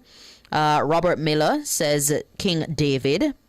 Let me see. Warren Newby. Seeing Warren Newby's name popping up a lot. Also Robert Miller's name popping up a lot. Yeah. None of them stay in your constituency and work to get it back, says Charmaine Walker. Sharon Bliss said we are going to need a very big Senate. Yeah. Anne-Marie Vaz. I'm also seeing Anne-Marie Vaz's name pop up. Natalie Day is saying Senate is not a consolation prize. Yeah. Eldon Lewis is saying there are only 2 slots available on government side, the late Webby's daughter. But, Eldon Lewis, they will now have to choose over. It's not the current crop that was there for the government, the previous government, which will be the now government still, which is rather the now government. Weber's Jacqueline Thomas says Weber, okay. All right, so 3 names that I've seen popped up a lot: Robert Miller, Anne-Marie Vaz, and Warren Newby. Those 3 names I've seen a lot in the comments. And I've seen Danishka. I've also seen Andre Horton. And let me see, Miranda. I also saw Miranda. Yes, Miranda. Let me see. Let me see some more. Vassal. I also heard Vassal. Warren Newby again. Right, Dr. Ryan Simpson. Davian Vassal. Warren Newby. Robert Miller. George Wright. Davian Vassal. Moreland is a whole heap of people. This, only... Let me see, Dr. Andre Horton, Robert Miller, Anne-Marie Vaz, Raymond Price, and Homer Davis. That's a new one being added to the list, Homer Davis. Yeah? Venetia Phillips and Lawrence Rowe. Let me see. Let me see. Somebody said, I second George Davis for the Senate. Would you look at that? Anne-Marie. So the takeaway, Miranda Wellington, Danishka Williams, and Dr. Andre Horton. And I've seen Anne-Marie Vaz, Robert Miller, and Warren Newby. Those names have been popping up a lot. Thank you guys so much for participating in Public Opinion. You have a wonderful evening. The Business Report is up next.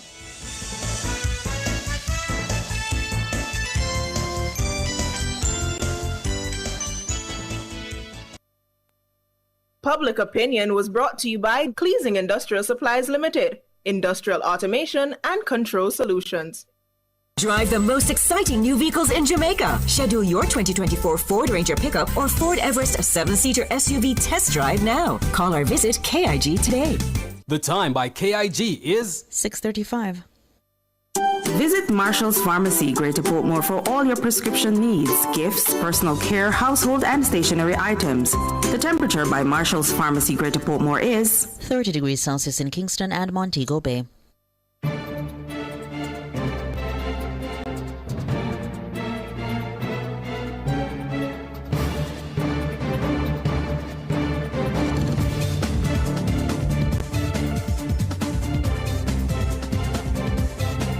Hello, good evening, and welcome to Nationwide's Business Report. I'm Robianne Williams. With phishing campaigns on the rise following a breach of Google's Salesforce database, cybersecurity executive at JN Group, Dwayne Brown, has urged Gmail users to strengthen their account security and adopt safer login practices.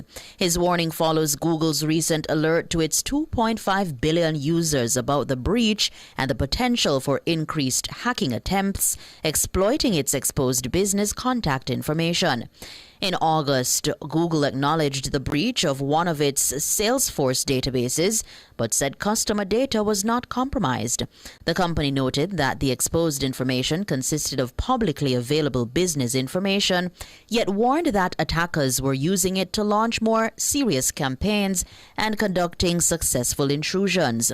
Stressing the need for heightened vigilance, Mr. Brown advises users to follow Google's guidance by updating their passwords and enabling additional safeguards such as two-factor authentication and passkeys if they have not already done so. In the U.S., the Labor Department's internal watchdog has launched an investigation into how it gathered jobs and inflation data after intense White House criticism of the agency. The Office of the Labor Department's Inspector General said it had launched a probe to look at the challenges the Bureau of Labor Statistics faces gathering and updating the information. The move comes a day after the agency issued a revision to job figures, showing growth last year was far weaker than it had previously estimated. Last month, President Donald Trump fired the head of the BLS, saying without evidence that she had rigged the job numbers to make him look bad. And finally, in the currency markets at the close of trading today, it cost 161 Jamaican dollars and 29 cents to buy $1 US, 218 Jamaican dollars and 12 cents to buy $1 British pound, and 116 Jamaican dollars and 96 cents to buy the Canadian dollar. That's the business report. I'm Roby Ann Williams. Good evening.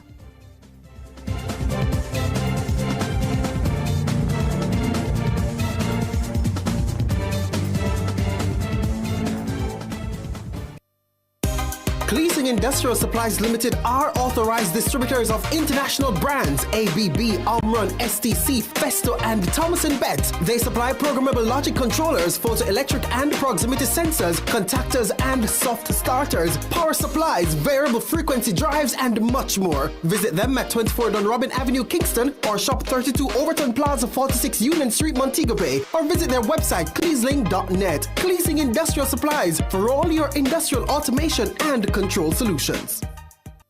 All roads lead to Pop Fashion, 54 to 56 Barnett Street, Montego Bay. We're having a back-to-school special from now until September 12. Yes, from now until September 12, we stock all your back-to-school items. Seagull backpack with lunch bag, Seagull school shoes, and hardcover books. We also have white blouse and boys' khaki suits. If you don't see what you want, ask for it or just run upstairs. We're open from 9 a.m. to 8 p.m. Monday to Saturday. Follow us at TikTok Pop Fashion or down to Pop Fashion, 54 to 56 Barnett Street, Montego Bay for great deals. Remember, special ends September 12. Pop Fashion, your back-to-school one-stop shop. Want to save money and still protect your engine? Get Chevron Supreme Sin Blend Motor Oil, the blue bottle with a silver stripe. Now upgraded to synthetic blend, so your engine runs cleaner, longer, and stronger. Now available island-wide at service stations and leading auto parts stores. Ask for Chevron Motor Oil, your favorite blue bottle with a silver stripe. That's Chevron Sin Blend, your engine good friend. Are you ready for something mega? Spend $6,500 or more before GCT, drop your entry in the box, and you could win a 2025 Hyundai Tucson. It's the Mega Wheels Tour promotion, April 5th to September 28th. Second prize, a $50,000 shopping spree every month for a year. Third prize, a $30,000 shopping spree every month for a year. Brought to you by Hyundai, Redstone, Heineken, True Milk, Grace, Walker's Wood, Downing, CPJ Daiquiri, and Carryburst. Choose Concentrate. Only at Megamart. Locations island-wide. Megamart. Best value by far. Authorized under Section 58.3 of the Betting, Gaming, and Lotteries Act. Freedom, speed, agility, intelligence, friendship. These are the hallmarks that define the dolphin, the master of the seas, and are the hallmarks that inspire Sterling Asset Management. For over 20 years, we have provided investment products that give our clients financial freedom, and our service is fast, insightful, warm, and genuine. Sterling Asset Management, intelligent investing for the intelligent investor. Track and Field's global showpiece heads back to Asia for its 2025 staging. The World Athletics Championships from Tokyo, Japan is live on Nationwide 90 FM. September 13 to 21. Great start from Seville, who's got a little bit of a march on Nolan. Seville's going to win this. Brilliant race. He even has time to salute. How will the Jamaicans stack up? The likes of Kishane, Oblique, Nikisha, Tina, Sherika, and Lavelle all seeking podium spots. Really good running on the near side too from Tia Clayton. Tia Clayton takes it there. And the world will say goodbye to Shelly-Ann Fraser-Pryce. Watch for Shelly-Ann Fraser-Pryce. She brings the curtain down on her 18-year career. She goes back to where it all started. And she's going to do it. Shelly-Ann Fraser-Pryce. Live every moment from the World Athletics Championships from Tokyo, Japan, September 13 to 21 live with a kind of coverage only Nationwide 90 FM provides. Due to our live broadcast of the World Athletics Championship in Tokyo, Japan, scheduled to run from September 12 to 20, there will be no airing of Nationwide this morning. The early morning news package will resume following the conclusion of the games. Nationwide apologizes for the inconvenience caused.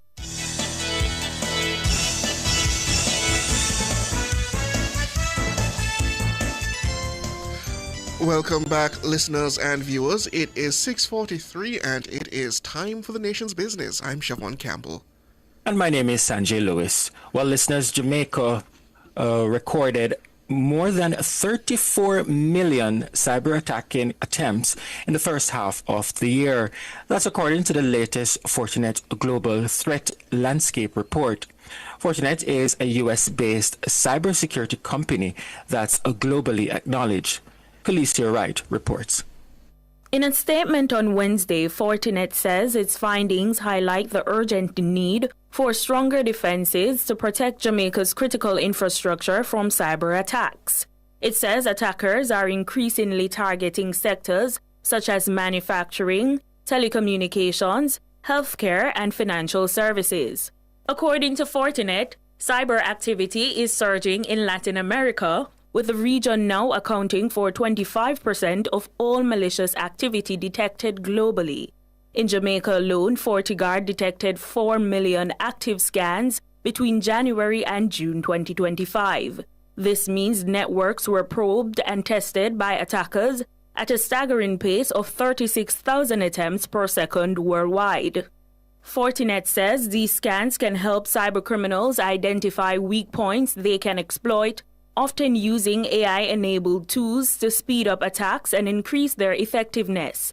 The cybersecurity company says operational technology systems, such as those that manage utilities, factories, and transport, are especially vulnerable. It says these networks are now primary objectives for attackers, particularly ransomware groups. Instead of simply stealing data, Fortinet says cybercriminals are increasingly shutting down services and demanding payment to restore them.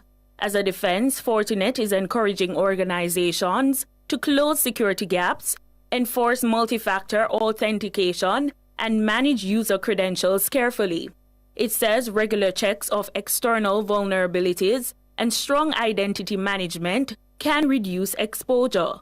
Organizations are also encouraged to adopt proactive strategies, including creating tailored playbooks for incident response, using deception technologies to spot unusual movement in networks, and integrating real-time threat intelligence into their monitoring tools.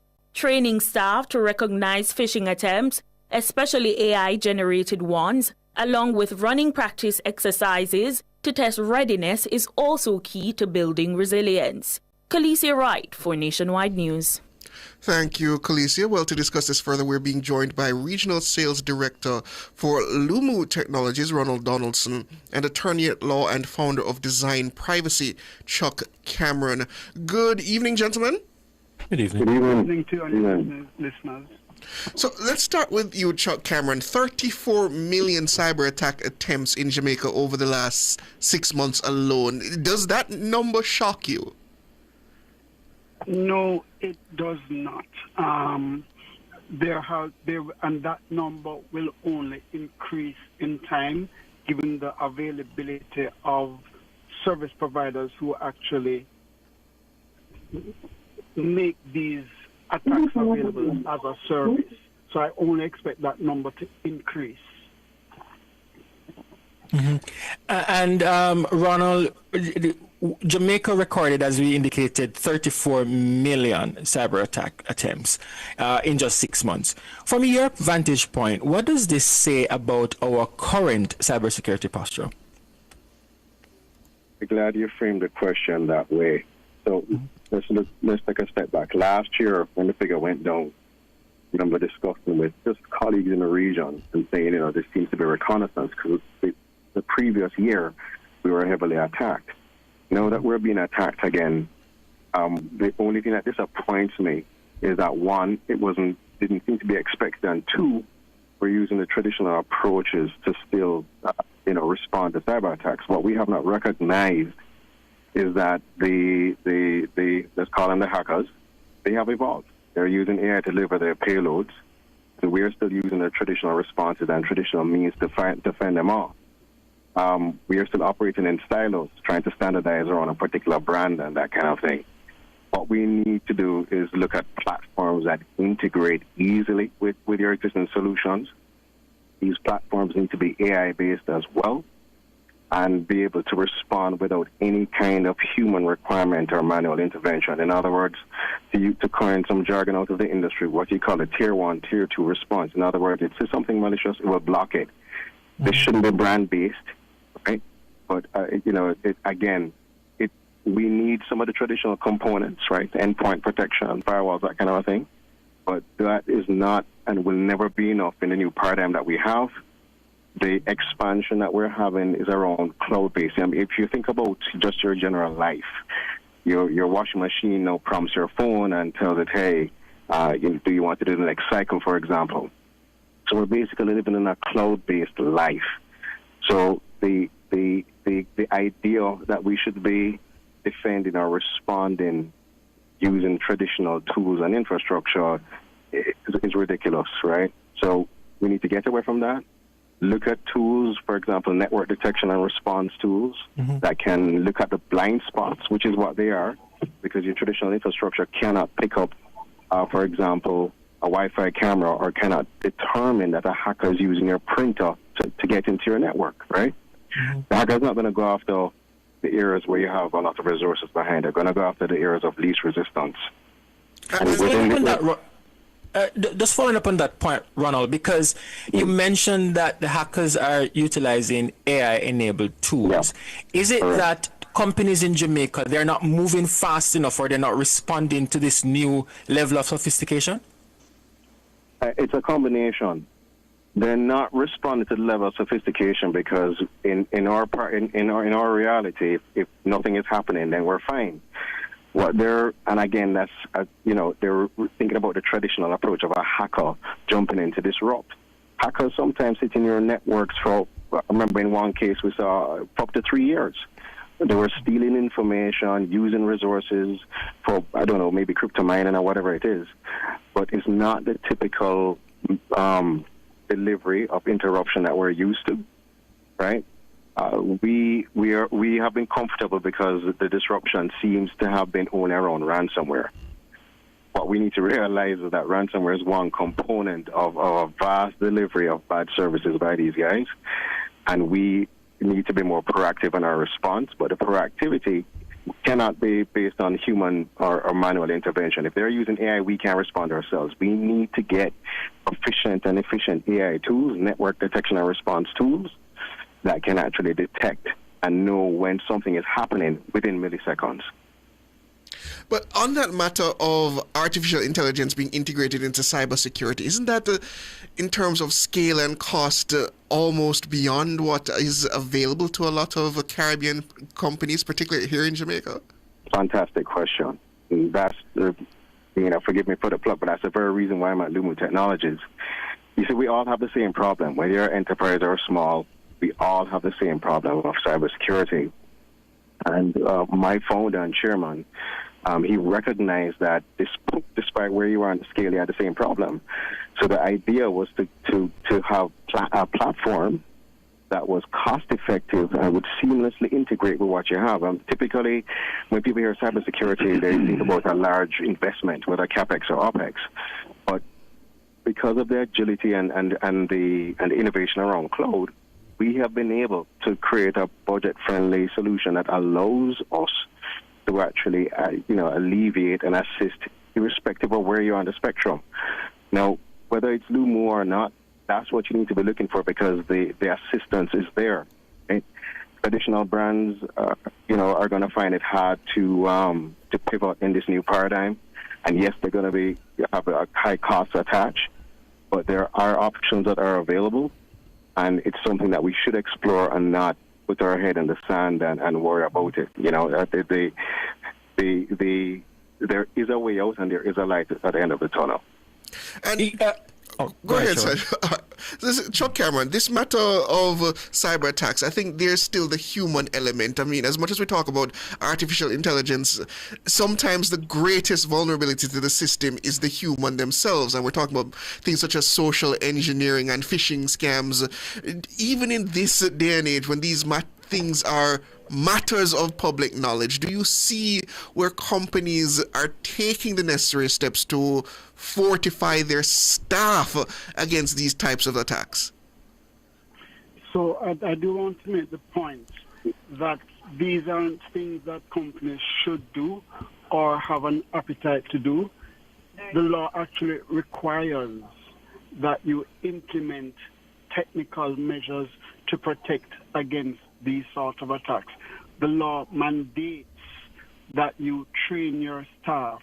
So I don't think we make an association between the Data Protection Act and the obligations placed on companies to do these things as a matter of course, and failing to, one, train staff, failing to implement the requisite technical measures to safeguard personal data that you're processing are criminal offenses. I don't think we have been able to make that mental association between cyber attack and what the Data Protection Act requires companies to do. Yeah, and Ronald, individuals listening to this this evening, I'm sure they're wondering, are, for example, our financial institutions safe? The type of technology that they have, is it that it's exposed to the cyber attacks that we're seeing mentioned by this report? Well, here's what I'd say to you. I would say to any small business owner institution, don't assume safety. You always assume the negative where cyber is concerned, because that puts you in a different mindset to get better prepared and to be more proactive. I can't speak about the individual safety of any organization. What I can say is that I know that, and to Chuck's point, is that there's some aspects of it that we need to be more concentrate on a bit more and a bit more robust about, right? Especially because of that whole issue with the data privacy and Section 30. But the safety of institutions, unfortunately, comes down to the risk appetite, and in some cases, in some cases there have been a little bit wanting, right? But for any organization, the best thing to do is assume that you're compromised and put in measures around that to try and ascertain whether or not there is a compromise, and to continuously look for that compromise, not only internally on the networks that you are aware of, but also external as well. You have to check on the dark web and to see what's happening out there safely, mind you. Not about going rogue and checking in and of yourself. There are tools that can give you access to let you know if there's a compromise that relates to your organization, albeit you use the information now to make those decisions internally in terms of what's happening in the network. And where data privacy is concerned, to Chuck's point, again, a platform that will allow you to respond properly to a threat and to respond within the time frame required, and not to protect or not collect personal information. Those assets, those tools are available. We at Lumu have that, especially aimed at small businesses. And we have them for enterprises as well, but we know that the challenge is usually around the small business sector. There is a concern around budgets. There is always the argument, we don't have enough. But, when you're attacked, you have to find the money, especially in a ransomware scenario. So the idea is to get prepared firsthand. And to your point about the weakest link, security awareness training is not something that we have concentrated enough on. It seems to be like a rudimentary exercise to tick a box. It is every individual's responsibility. It's not an IT department responsibility. It's not a CEO's responsibility. It's our individual responsibility to secure the company, because that's how we're going to maintain our jobs and maintain our productivity. So, again, there are tools, there are options available. Lumu has this. There are other companies that are just as proficient. And my suggestion is take the approach that you're compromised, so that you can be on guard and not just be comfortable. And Chuck Cameron, the fact that you brought up the Data Protection Act, it was a reminder to me that much of what we're discussing is covered under that act in terms of the integrity and security of personal data by companies and individuals. The act itself, in terms of its enforcement, is now 2 years old, or almost 2 years old. Do you see where it's being taken seriously at the level it should be taken seriously? No, and you use the word enforcement. The government isn't taking this matter seriously. While they have implemented a very robust data protection framework, they are yet to empower or give the power to the Information Commissioner to impose sanctions and conduct investigations. So it is not necessarily the apathy or lack of seriousness is really driven by the government's position on data protection, and they have not demonstrated that they are serious about protecting Jamaicans' personal data. And is that a problem in terms of societal one? Because I think the things we take seriously at the governance level in Jamaica are the things that we would suggest that the people of the country are taking seriously. Is it that we as Jamaicans are not taking this matter of cybersecurity and cyber threats seriously enough? You would recall that in the national debates of the leaders, a question was asked about the state of our Data Protection Act and whether or not the Information Commissioner powers have been invoked. So even at a national level, it's among the populace at large, it is being taken seriously. And for all companies who conduct business with foreign trading partners coming out of Canada or Europe or the UK, they are compelled to take data protection seriously, because failure to demonstrate that you have a robust data protection system in place, you can be blacklisted by your overseas trading partner. Well, it's something that we really have to pay keen attention to as we move forward. But thank you so much for that one. And it's something that we really have to follow up on. Ronald Donaldson, he's the Regional Sales Director at Lumi Technologies, and Chuck Cameron, Attorney at Law and founder of Design Privacy. Thank you for your time, gentlemen. Thank you very much. Have a good evening. Me too. We take a break and come back.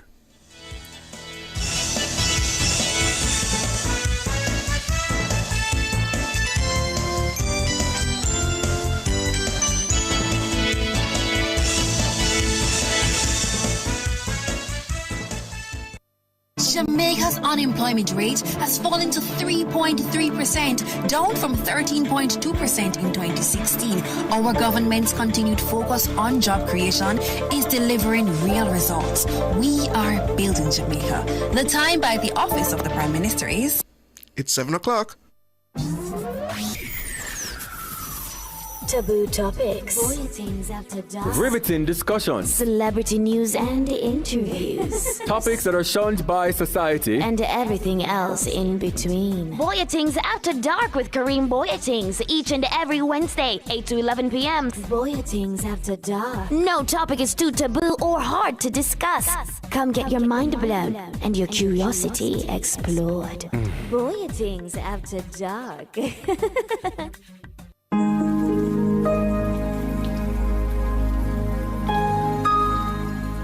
Hi there. Here's some good news for these trying times. Quote, "By God's word, I can see where I'm going. They throw a beam of light on my dark path." Unquote.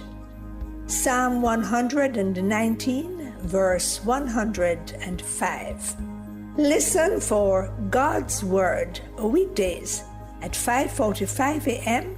and 12:55 p.m.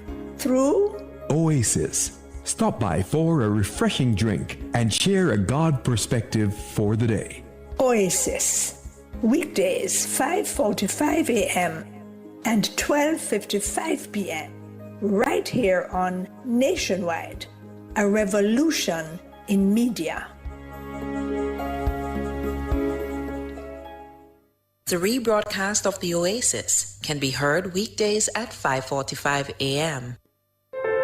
As we grow older, there are many challenges that we have to confront, but these years can represent the best in our lives. Coming of Age during Nationwide This Morning on Thursdays explores issues persons 50 and over confront. It also provides expert opinions on how we can improve the quality of our lives as we get older. That's Coming of Age, this and every Thursday during Nationwide This Morning at 6:51 a.m.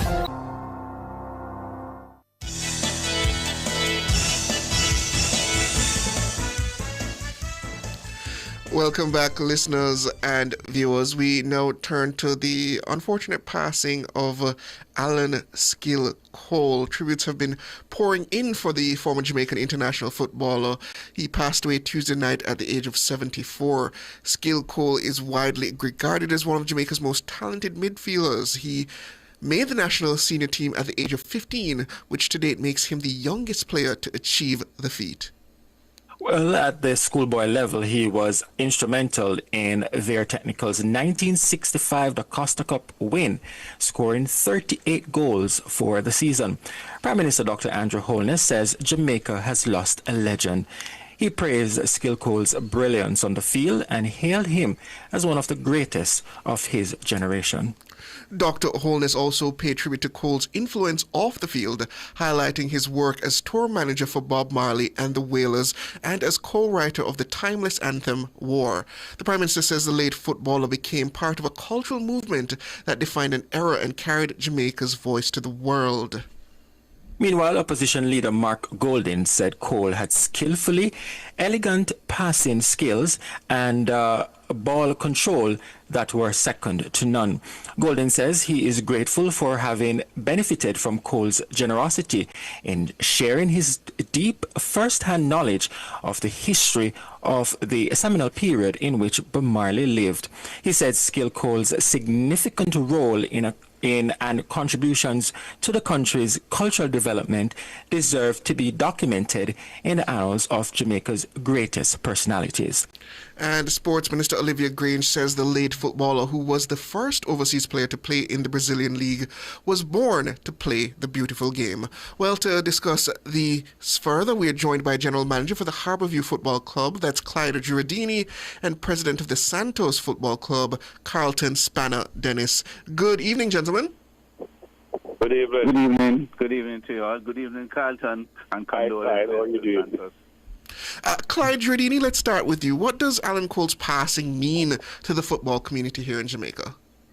Well, it's a sad loss, and I think you have Carlton Spanner Dennis there who can tell you as much as anyone the ins and outs of Alan's life from Santos and from just being a friend and a long associate, but to the football world, he was an icon. He will remain an icon. I think, in my view, he was the best football talent ever produced out of Jamaica, without any doubt.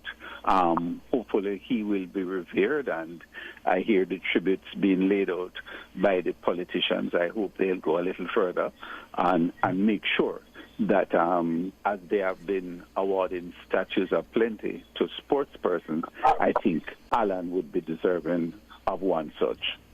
Mm-hmm. And Carlton Dennis, Santos has long been associated with Alan Skill Cole's legacy. What impact did he have on the club, both as a player and as a current cultural or a past cultural figure? Well, Alan was Alan.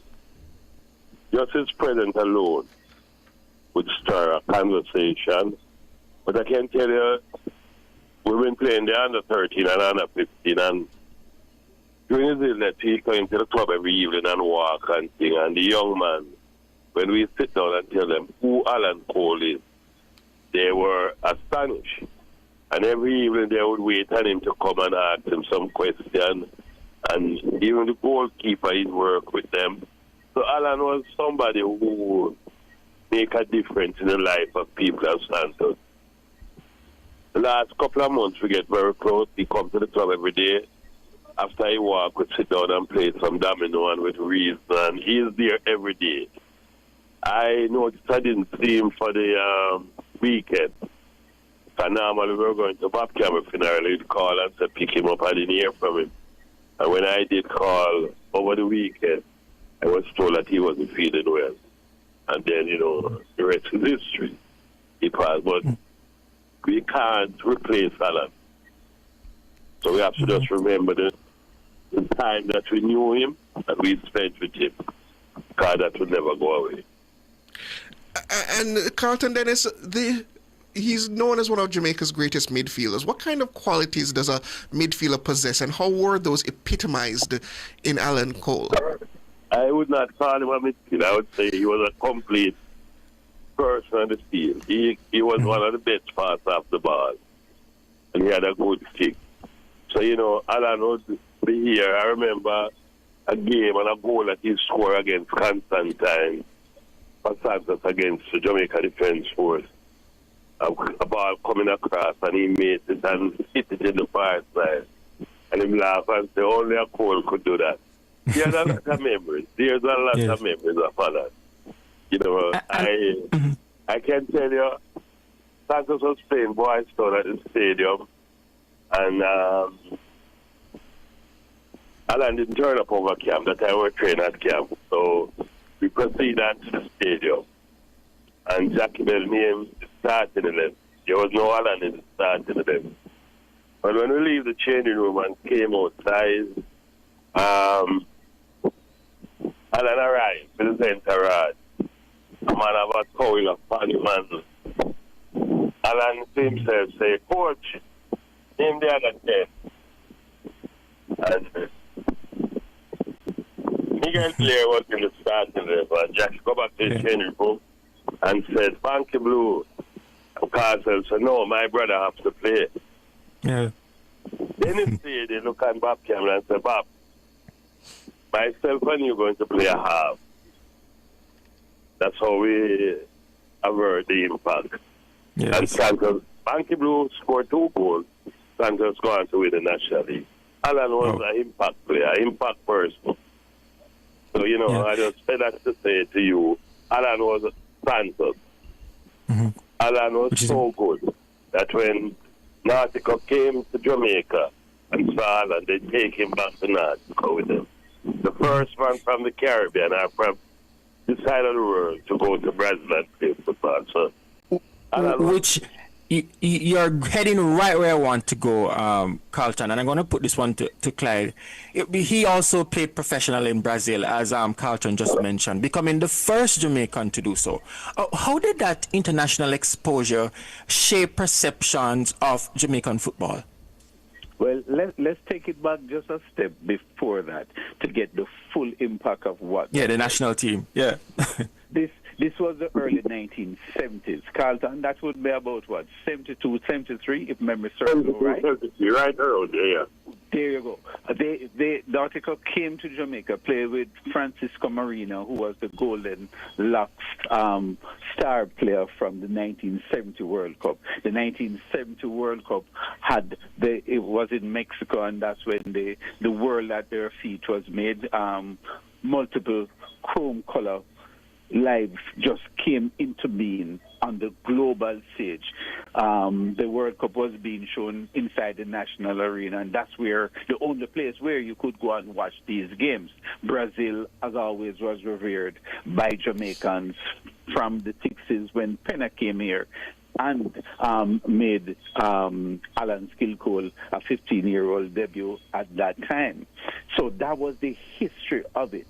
And after Pele was crowned king, they came to Jamaica, and for them to import a footballer into Brazil, who was then seen as the world's greatest football nation, is a story in itself. But to come from little Jamaica, where nobody knows about any football culture, Alan Skillcole stood out for miles and the world to see. That was like Maradona going into Italy, or Pele later into the North American League that was about to open with himself and Chinaglia a few years after that. And what would you be saying was the impact of Mr. Cole in terms of on the game at large in Jamaica and how it is played now today and how it is understood in terms of the culture of Jamaica? The impact is there and still is there. Go ahead, Carlton. Alan Cole, all the players now, and then Alan Cole loved to train. He did not shirk his responsibility to train, and that was the difference. As he get on in age, he still keep up his training. The players nowadays, they don't train as hard as they should. That's what makes Alan stand out from all of them. He was physically fit. He was mentally fit because he likes to work out. He go on the beach, he run the hill, and he was fit. So when you see Alan Cole on the field, he's going to give you 90 or 100%. That was what made him different from everyone else. Mm-hmm. And my final one to you, Clyde Giardini, as a leader, or as leaders, I'm going to extend it, in Jamaican football, what lessons can young players today take from Skill Cole's life, both in terms of his footballing genius and his broader cultural influence? That's a difficult one because in truth, in reality, like every human being, Skill had good traits and bad traits. And if I use one of the traits that Carlton just outlined a while ago, the discipline he had to keep himself physically fit was remarkable. Not just remarkable, but remarkable at the time. At that time, people thought of the JDF, the army, the soldiers as being disciplined and rugged and fit. Alan was physically fit, and you could see it on him. His body was in perfect shape, but he doesn't seem to work hard on the field. He mentally executes by reading the game, and his skill level was so vast and extraordinary. He could do things with the ball and without the ball that others couldn't do. So he made it look easy, and it would defy the practice, the discipline, and the physical fitness that he brought to the game. But if you told somebody that Alan is disciplined, they could read it in a different context, as Carlton would tell you. Yeah. And Carlton, I'm giving the final words to you. Same question. I wanted to know, FIFA take Alan and do some experiment because abs was abnormal. They couldn't believe what they were seeing. So Alan Cole, as a footballer, as a person, if he had brought that discipline to the game, and he would be one of the greatest. But with all his good traits, he was indisciplined, but he likes to train. And long live the king. Alan Cole is the greatest player from this part of the world. We will never see a next Alan. A perfect way to leave it. Thank you as always, Carlton Spanner Dennis, the president of Santos Football Club, and general manager of Harborview Football Club, Clyde Giardini. Thank you, gentlemen. Thanks for having me. All the best. We're up on the break. We're going to take the Watchman, and then after the Watchman, we go to the phone lines to hear from you.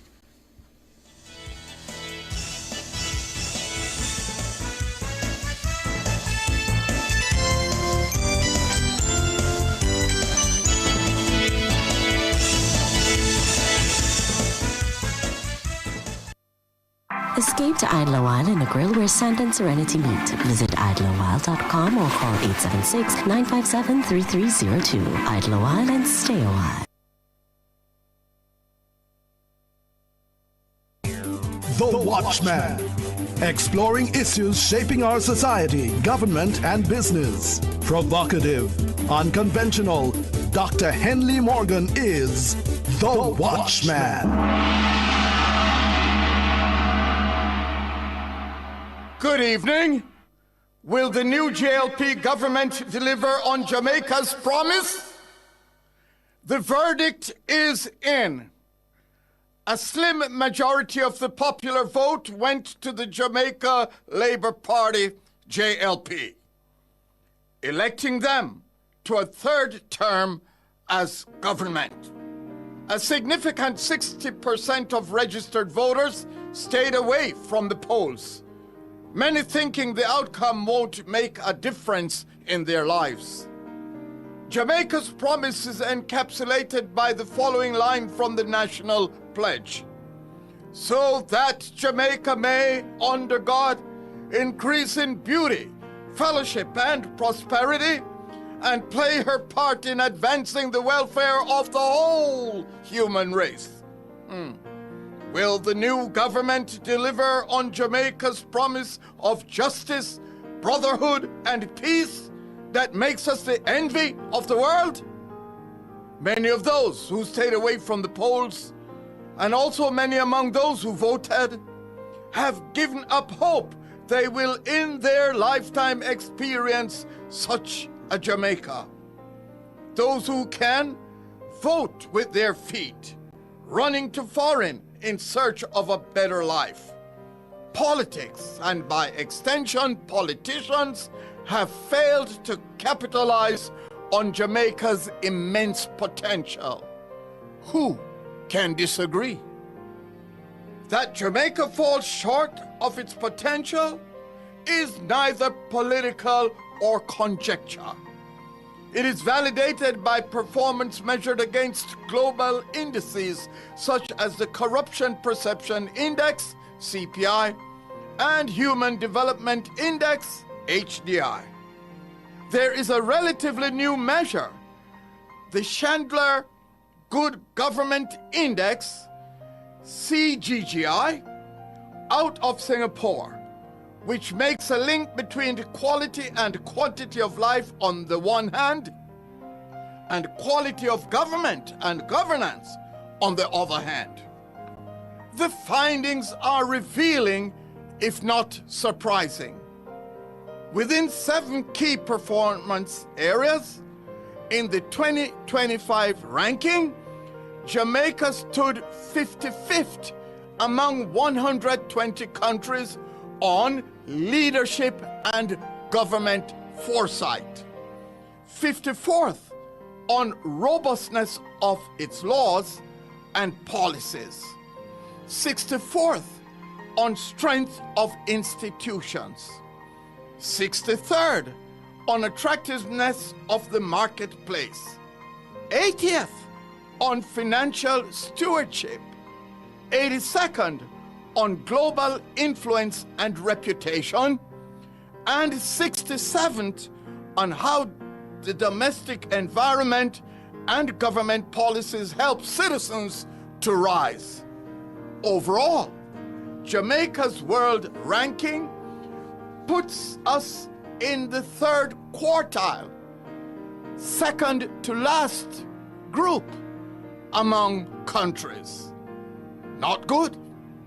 In a rambling victory speech characterized by personal pain and self-pity, Prime Minister Holness blamed the narrow margin of the JLP's victory on not meeting the people's need for water in their pipes and good roads to travel on. One hopes that on deeper reflection, he will come to the understanding that the overarching need is for good government and good governance. Think on these things. Produced by Agency for Inner City Renewal, AIR, and recorded in the Jamming Studio Trenchtown, a breath of fresh air bringing change to the inner city.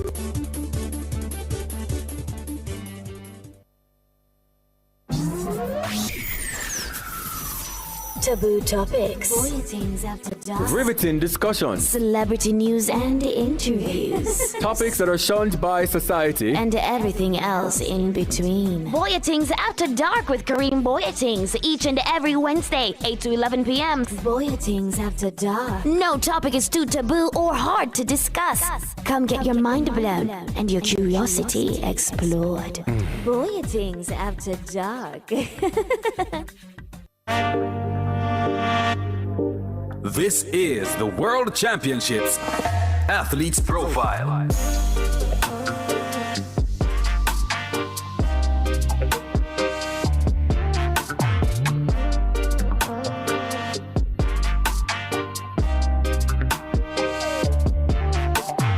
Two-time men's national 400 meters hurdles champion Rashawn Clark is heading to Tokyo for his 2nd World Championships.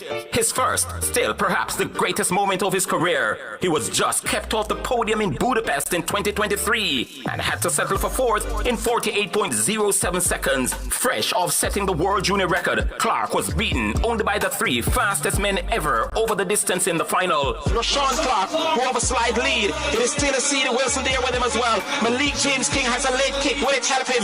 It is still Rashawn Clark taking them along. 70 meters to go. Malik James King is there as well. I see the Wilson, but it does seem as if Rashawn Clark has slipped them and he's gone away to take victory. Rashawn Clark ahead of Cedar Wilson. Nelson, Malik James King, the defending champion, finished third. All three will go to Tokyo, but it was a fantastic race. Rashawn Clark, the favorite, prevailed. Clark is steadily building in 2025 and reclaiming his national crown in June in 48.02 seconds would have done his confidence a world of good. Today was good. I came out here with a very positive energy. I was feeling good from the heats.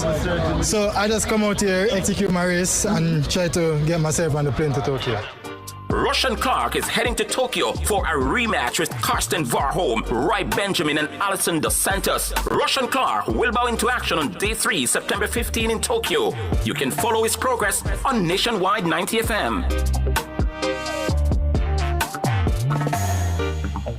That was the World Championships Athletes Profile.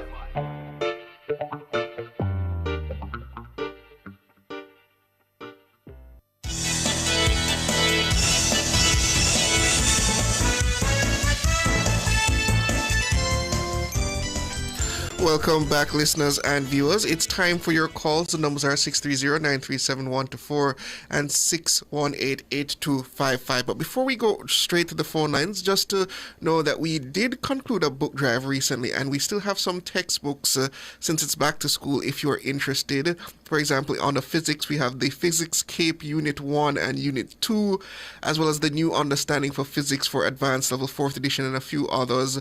We have some books on the mathematics as well. We have Pure Mathematics Unit 2 for Cape examinations, New Additional Mathematics, a course in Pure Mathematics on the English language. We have Basic English Review International Edition, Book 1, Grammar and Composition, a Merrill Skill Text Series. On the English literature, we also have the Carlong English B for CSEC with study guide and exercises, both the first and second edition. Sociology, we have a few texts there as well as Accounting, A-Level Accounting, 3rd edition. We have Religious Education texts, the Primary Bible Reader, Bible New International Version. On the Information Technology, we have Shom's Outline Series Programming C 2nd edition, as well as Pascal Programming for CXC. And on the Sciences, we have First Step in Science, Pupils Book 5, Biology for CXC, and a few other miscellaneous texts such as the Oxford Mini School Spanish Dictionary and Economic Development in the Third World 2nd edition. So if you're interested in, I believe we have one copy of most of these texts, and we have 2 copies of New Additional Mathematics. So if you're interested in that, please give us a call if you want to pick up one of these textbooks. So we now go to the lines. Who do we have, Dana? Omalo, good evening. Yeah, good evening. Good evening, Chevron. Good evening, Sanjay. Good evening, Omalo. Yeah, the election is over. So at this point, we Jamaicans, especially me, is going into the mood now of trying to help the government navigate these tough waters. So I'm here today, and I want to put forward 2 proposals to the government. This one is, I want to bring some competition inside the constituencies. Over the period of time, I've seen where it's a complaint that some MPs really don't access all their CDF funds and other things that they could access from the government for their constituency. I would say to the government that the government should make it a law where the MP have up to 6 months out of the year, the calendar year, to apply for these funds. And if he don't, the caretaker for the constituency could apply for it and spend it within the constituency. But how can the caretaker do that when the caretaker would have no legal standing to expend any of that money? Parliament and make law to do. But here's, Omala, wouldn't the simplest solution be that we just need more transparency around the CDF, whereas there's a regular publishing of the funding outside of the MP giving you that account, that you have a regular publishing of the utilization of the CDF so that the Jamaican taxpayer can know whether that money is being utilized properly or not? I'll give you an even better solution. How about having the right to recall? Ricardo, I don't think so, Ricardo. I think that in order, if competition is something, and if I am an MP and I know that Parliament put in law where the caretaker could access that money and spend it in the constituency. Why would I want a caretaker to have an advantage in spending money that I could? No, but and I will flip it, because if we have the right to recall, then MPs will know that there's a safeguard in place for citizens if they are not pleased with the work done by the sitting member of parliament. Really?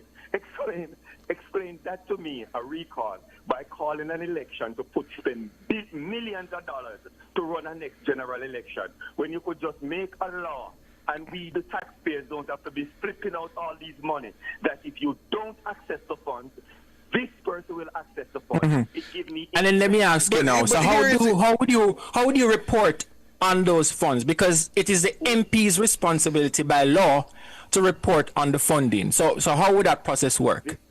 I think there is a parliamentarian that oversees these funds and who applies for them. That is why we could get the report from all the people that are accessing the funds and who are not accessing the funds. So this would be known that after 6 months, I could call up and find out as a caretaker if these funds have been accessed or there is anything. But Omalo, who is the caretaker? It's going to be the person that the party designates. Yeah, but you're presupposing that we operate under that two-party system. And yes, I understand we have the two major political parties, but you're presupposing that, yes, the person in the opposing party will get that access to that funding, when we could have third parties who could also put forward their plans for that funding as well. So the system you're putting forward puts in a few complications that I don't think would be easily remedied, even through legislation. You know, Ricardo, I'm not going to lie. It's Siobhan. It's not Ricardo. Third party thing, I never really consider it. I understand it, though. I understand it, but our laws have to make those considerations. Yeah, I was just thinking about the two-party system. But there got to be some way where there is more competition to the constituency than the MP just can sit back and do whatever he or she feels like, and that is does something that is done to the people. And in a fully functional democracy, that is called an election. As Sanjay said, outside of a right to recall, in a properly functioning democracy, that is what an election does. No, Chevron, you cannot give away 5 years out of your life. That's what I was saying. Outside of the right to recall, I understand what you're saying, Omalo. I get what you're saying, but if we had a properly functioning democracy in terms of we take just this matter of garrison politics and this matter of safe seats just was out of the window, even any MP going in there would not waste a dime of their CDF. That's exactly the solution to the problem. You recognize the seats that are marginal. When you check the work done by the MPs and the caretaker, you will recognize that they're actually working, and also you check their CDF, they're spending it down. But you see, what it is that we are raising, is good governance. So we must keep down this line of finding ways to make the constituency and the caretakers, the MPs, work in the interest of the people and work to solve the problem. No disagreement there, Omalo. The constituency. No disagreement there, Omalo. Yeah. The next one, quick, the next one. Please, because we want to take other calls. Go ahead. Yeah, you see, the IC must never play such a role in our election anymore. Never again in our history, the IC should play such a role in our democracy. And the parliament, the government need to fix it. You know how I would fix it? I think they should move the investigating branch from out of IC and let the agencies, the tax department, the FID, and MOCA do all the investigation as to this. When the tax office, what you would do, you file your taxes, and you file if your taxes is not matching your income. Then if the tax office see like there is something, they could pass down to FID and MOCA. And as long as these agencies certified it, then it goes back to IC and they do the declaration. If there is a problem and there's a prosecution, you pass on the prosecution to the director of prosecution. And have to leave it there. All right, thanks, Omalo. Thank you, Omalo. Investigating branch from out of the IC. Thanks, Omalo. Carl, I understand you're on the line now. Evening, Siobhan. Evening. Sanjay. Carl, how you doing? I first met talk to you from the election. No, you can't just say election, but you have to say our victory. Carl, are you the person who told me so you're going to get 40 plus? I said TSI will get 42. Oh. I will still. But Carl, you remember I said that there's going to be way less seats. I can recall saying about that, 33, 34. Remember? Yeah. And Mr. Hughes wasn't bad. He might get old, but he wasn't bad. He's 37. So only Mrs. Val's seat shake off Mr. Hughes and Mr. Stolin with St. Elizabeth. Anyhow, I heard Omalo a little while said something about the IC. That's exactly where I was going tonight first. Mm-hmm. But before I even start, I think the Prime Minister must invite Mr. Golin at the swearing service Tuesday, and that is the farthest he will ever enter Jamaica House. Out of mercy. Carl, what do you say to individuals? Because some individuals have said that he has brought back the party to a level now where maybe if them hold on and they do them groundwork, they probably can win the next election. Did you see Gleaner yesterday morning? I sharp me knife them, I sharp me right now. His goat head will be taken off. So you better take an invitation from... You believe so, Carl? Let us suggest that he does not offer up his resignation. But a person and he does go to a... Sanjay, Chev, yeah. A person who will lose 3 elections. He lose 2 in a 1 last week, Wednesday evening, and lose the local government election. They don't see it that way. You know that they don't see it that way. They see it as a draw. Not a tie. But still, Carl, my hypothetical stands. If he does not offer up his resignation and it goes to a leadership challenge, do you see him being unseated, considering he has strengthened the party's position in the House? Well, me not really matter what one going over there now. Carl, another thing though, before you finish that point, remember you follow the politics, and you remember when Peter Bunting had lost that leadership race. One of the things that they went back and do was perfect something to ensure that if a riser should go back, they can win. And that is the creation of the paper groups. Well, so even if they have an election, it would have to be a riser against a riser. Okay. It don't really matter to me still. Because when I think, when me would mind if I put a hole him till the local government election time come, so we will win by Kingston and St. Andrew. Mrs. Wholeness is so strong again. Mm-hmm. So we will win by the KCC when the local government election call. But I think the Prime Minister must invite him, because that will be his only chance to step on the lawn up there. Anyhow, the IC, some of the person them that was inside the IC have fight against this Prime Minister so badly that it was clear cut. Nobody now have to go around a corner. Clear cut. I thought by Thursday morning, with a hear some of them say, "Yeah, may I resign?" This is the man where we did a fight against. The man still remain as the Prime Minister of the country. Let me draw back. Let me step aside. That's how people should hold them integrity high. I'm not going to go so far, Carl, but I do believe that some members of the IC should step aside, particularly in consideration that Dr. Dayton Campbell is now a member of the House of Representatives. Thank you very much. I believe it's unavoidable at some point in time a conflict of interest will arise with certain individuals at the Integrity Commission as a result of Dr. Campbell now being a member of Parliament. And I think even just on that basis alone, there should be some considerations as to certain posts being vacated.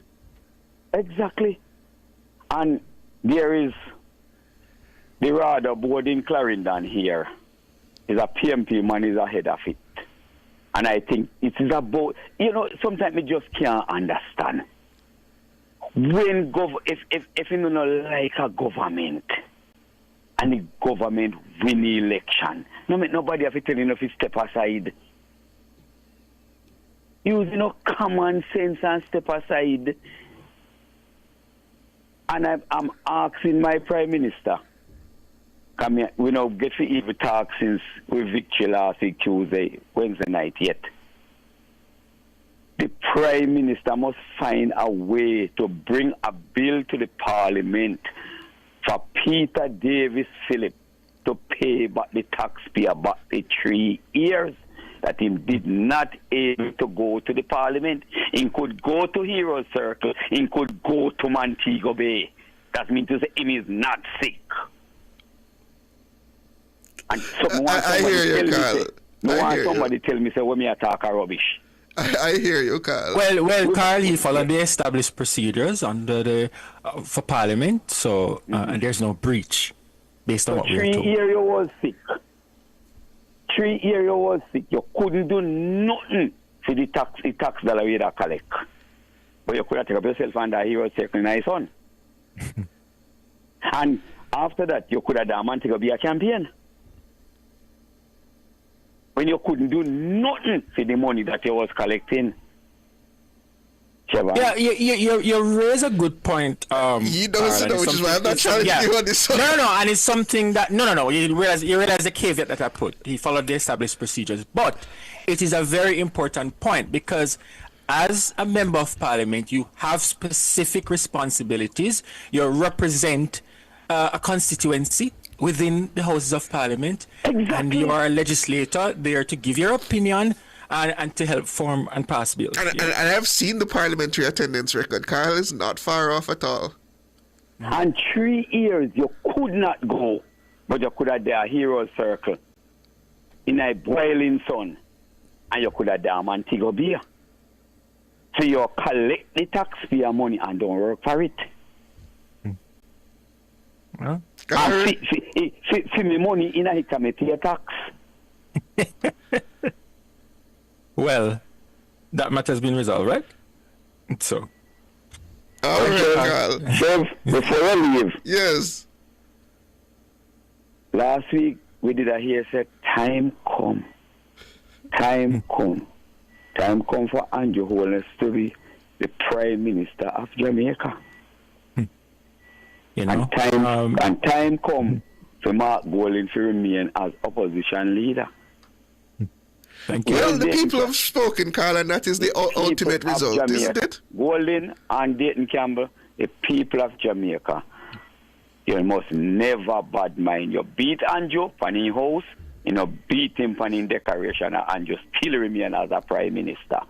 Careful of what you're doing to that young guy. Careful. And that being said, Carl, I hope this matter regarding the Integrity Commission is settled quickly, because I don't believe this should be dragged out for another 3-4 years. The only way it won't drag out, Chev, if people inside there send in their resignation. But as long as them remain, it will be the same thing. People inside there, if you are fight against a man, and the man still be the leader of the country, pack up your bag.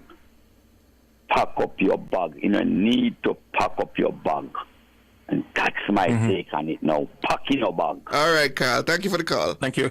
Before we go to the next caller, Siobhan, it is important, and I said it before, you know, the time come slogan or catchphrase or it's catchy, but it was empty. It is empty. Time come for what? And I've always said that. And I was listening to Abka the morning after the election, and he said something that I thought it stood out for me. He said that the time come gave this sense of entitlement, and it's so true. Time come for me to take over. Who says it was your space to begin with? You know, and whomever came up with that, it was a really, really, really stupid election tactic that you employed. Time come, and notice the JLP. They were skillful. They responded. Time come. The time come to choose Jamaica, and choosing Jamaica, as they indicated, is choosing the JLP. Well, I definitely agree with you, Sanjay. I mean, while it's a very catchy slogan, it has no weight behind it, and it was clear. Some people may disagree, but it was clear to me that the entire matter of the People's National Party's election campaigning, so it was essentially pivoting around this single subject of the Prime Minister's statutory declarations. Beyond that, there was nothing else until the very waning hours of the campaign when they brought up that matter of the $3.5 million threshold. Beyond that, it was literally the Prime Minister's statutory declarations. But they realized that they had to come with something else because it was just not sticking. And if you recognize, even in the leadership debate, one of the things that Mark Golding tried to do was to try continuously hammer the PM on not just Mark Golding, all three debates that essentially the turning point of the strategy of the People's National Party, the Prime Minister's statutory declarations, and I think it's clear that it's not a winning hand, and I'm curious to see the conduct of the members of the opposition in the coming weeks and years in the House, if that is going to still be the turning point of their messaging, the Prime Minister's statutory declarations. And I'm wondering, because an election is, you receive a national mandate. These are the things that I have done. These are the things that are happening. And the people now decide that they have elected the JLP and Andrew Holness. Yeah? Will we still have that discussion? Because clearly it is not a major issue if he was re-elected. So are we going to continue to hammer the same issue? And I mean, I'll talk more about this on Friday, listeners, but so stay tuned for that. But I want Jamaicans to understand that where the nation is in terms of its debt portfolio and its trajectory, we have entered very much uncharted waters in terms of what is capable of being done for the Jamaican people. We still have some difficulties that we need to iron out in terms of, in the fiscal year after the one upcoming, we have a massive debt that we need to clear off, about $300 billion. But the fiscal trajectory, there is going to be an ability to ease the pressure, so to speak, and it is going to be critical how that is managed over the next few years. And we are now in uncharted waters. Jamaican people can make requests of the government that before were simply not possible. And it's going to be seen as to how the Holness administration navigates that. But I'll leave that for Friday when I discuss it more in detail. And it is also important, we cannot also not recognize the murder stats. Yeah? And I've said to Ricardo, I think it was a week or two ago, I did not know that in my lifetime I would live to see crime on a significant decline. And that's something that we have to celebrate also. Yeah? Cleveland, I understand you're on the line. Good evening. Yes, evening to you both. Really interested time. Hey, Cleveland. Yes, good evening. Good evening. Good evening, Cleveland. We're hearing you. Go ahead. Yes. Yeah, we're hearing you. Go ahead. It is true that the slogan "Time Come" was really a catchy one, but there was no meaning to it at all. You see? And I want to know what happened to all of those people who was demonstrating against the JLP. All the different groups come together and demonstrate. They go out the street, they block the street, they lie down in the street and whatever. I wonder how they feel now. To show that the people. Well, I saw a statement from JFJ coming in the Prime Minister and in a sense gave some words of advice, I would say. Yes, she's trying as usual and still be negative to the JLP. And she can't even, be nice to them for once. You see? But what is my problem, is to say, I have to go sit down and watch some of these people in the parliament that say some things out there on the platform to the people, and no one apologize to some of the things that have been said. And we're going to have to sit down and listen to them. That's not right. That won't be right. That's just how it is, Cleveland. That's just how it is in Cleveland. It's the day after election. Life just moves on for member of these member of parliament. Some things where these leaders, and especially the other leading one in the PMP, we shouldn't have to sit to listen to them, just like that. Because then but Cleveland, that's the nature of the politics. Come on, that. Man, that is more than politics, sir. That is more than politics. Look what they do on Miss Llewellyn. And we must sit and listen to them. What good they can come and tell us now. You see? Boy, well, what we have, Cleveland, is an opposition that has increased its margin, and way more individuals will sit on the opposition side. And I would say they will have an even stronger voice. They will have a stronger voice. Nobody won't listen to them. but you see, even the very election day, they start sending out this cyber thing. Taking on. Can I tell you that was extremely? It was so nasty. And I keep on belabor the point about misinformation that can spread so easily and so quickly via social media. And individuals don't spend the time to verify it. They just run with it, and it runs like wildfire. They put out a lot of misinformation out there. Lot. The people, when you talk to them, they will tell you say the government thief. And when you ask them what they thief, they can't tell you. And they will say the government wicked. And what wickedness they do, they can't tell you. But I will always say, Cleveland, you remember that interview when they were protesting against Dennis Strong taking on the FID, and the question was asked, why are you here protesting? And the lady said she don't know. The party called and she answered. She answered, yeah. You see? Anyhow. And that kind of blind loyalty to any political party is what has been the root of the problems in Jamaica. Stupid.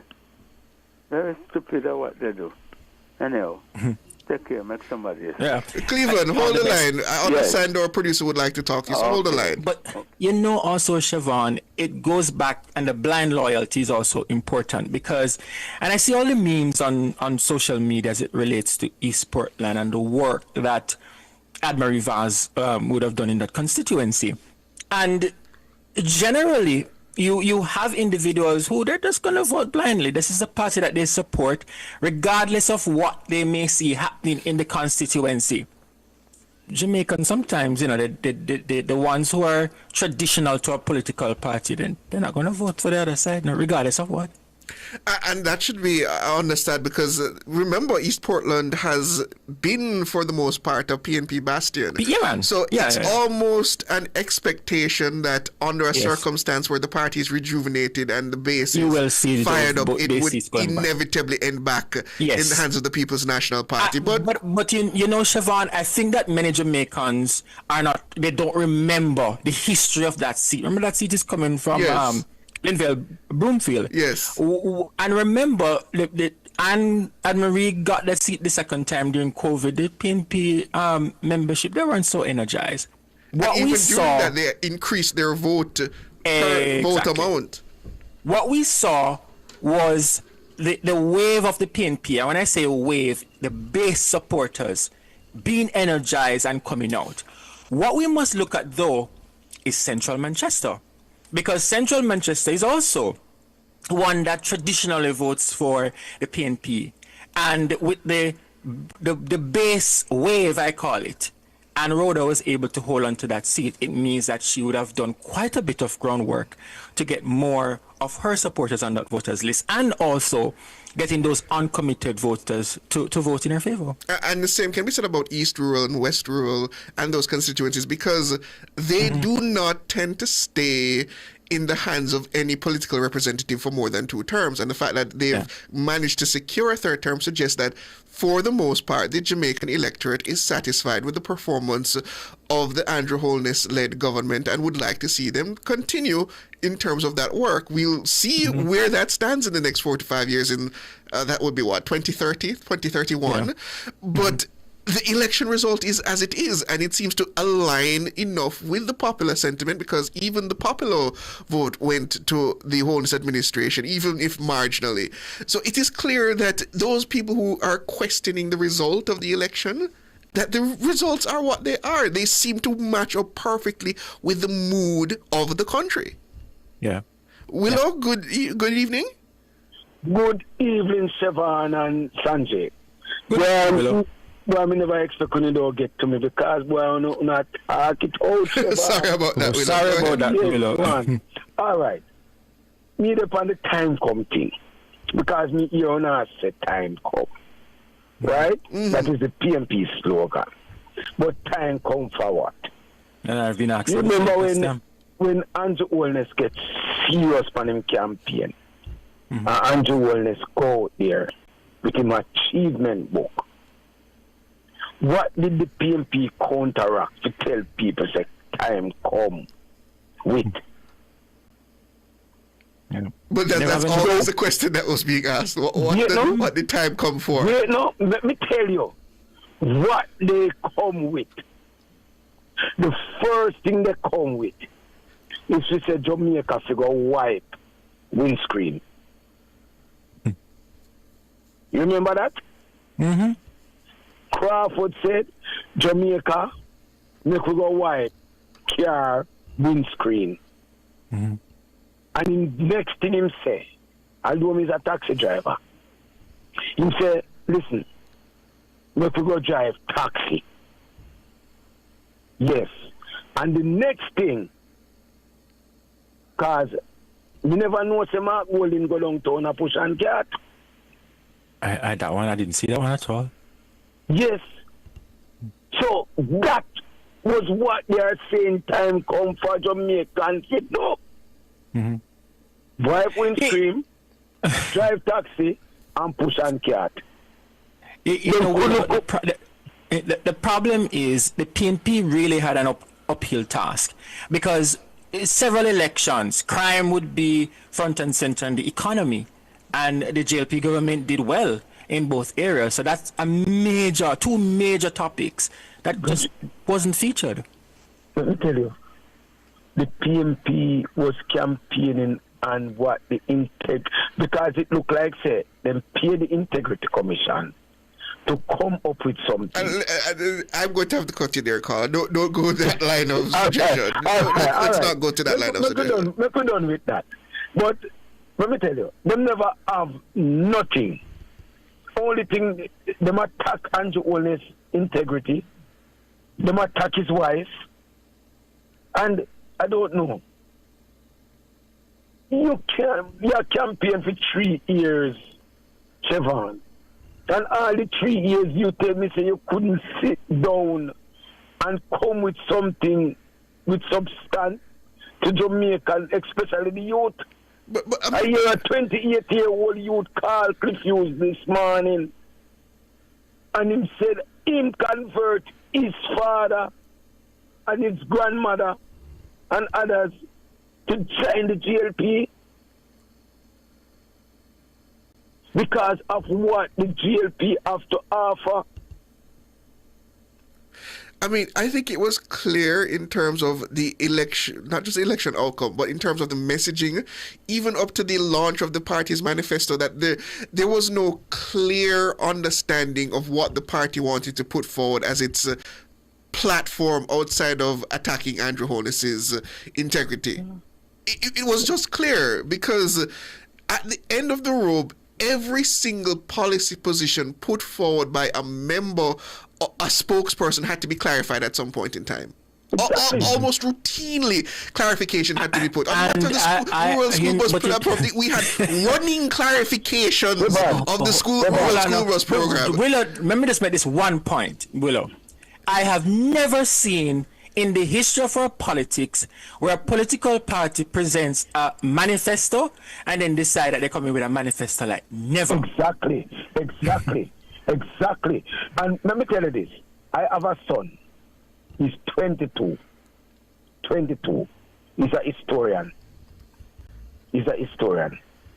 And when he comes to politics, he pick up from 1940 and come up. And when him show you the PMP and the GLP, him say, Daddy, the GLP is better for Jamaica than the PMP, but Jamaican people can't see it. Because what Jamaican people want to sit down and wait for things to come for them. Them don't want to go out there to work and build a country. Same way my son tell me, and he's 22. It's easy for you to build your country, work and build your country, more than sit down and tear down your country.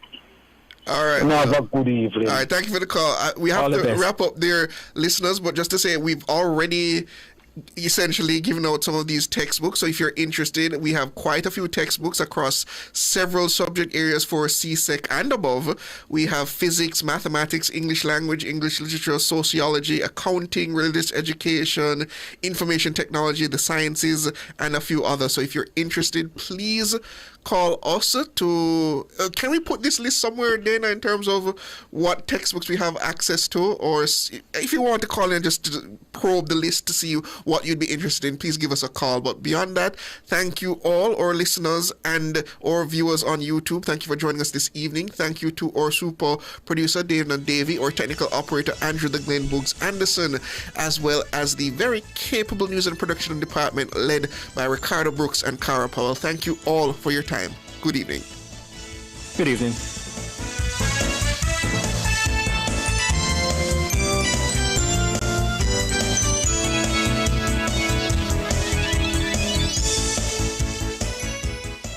Creative Building Finishes is celebrating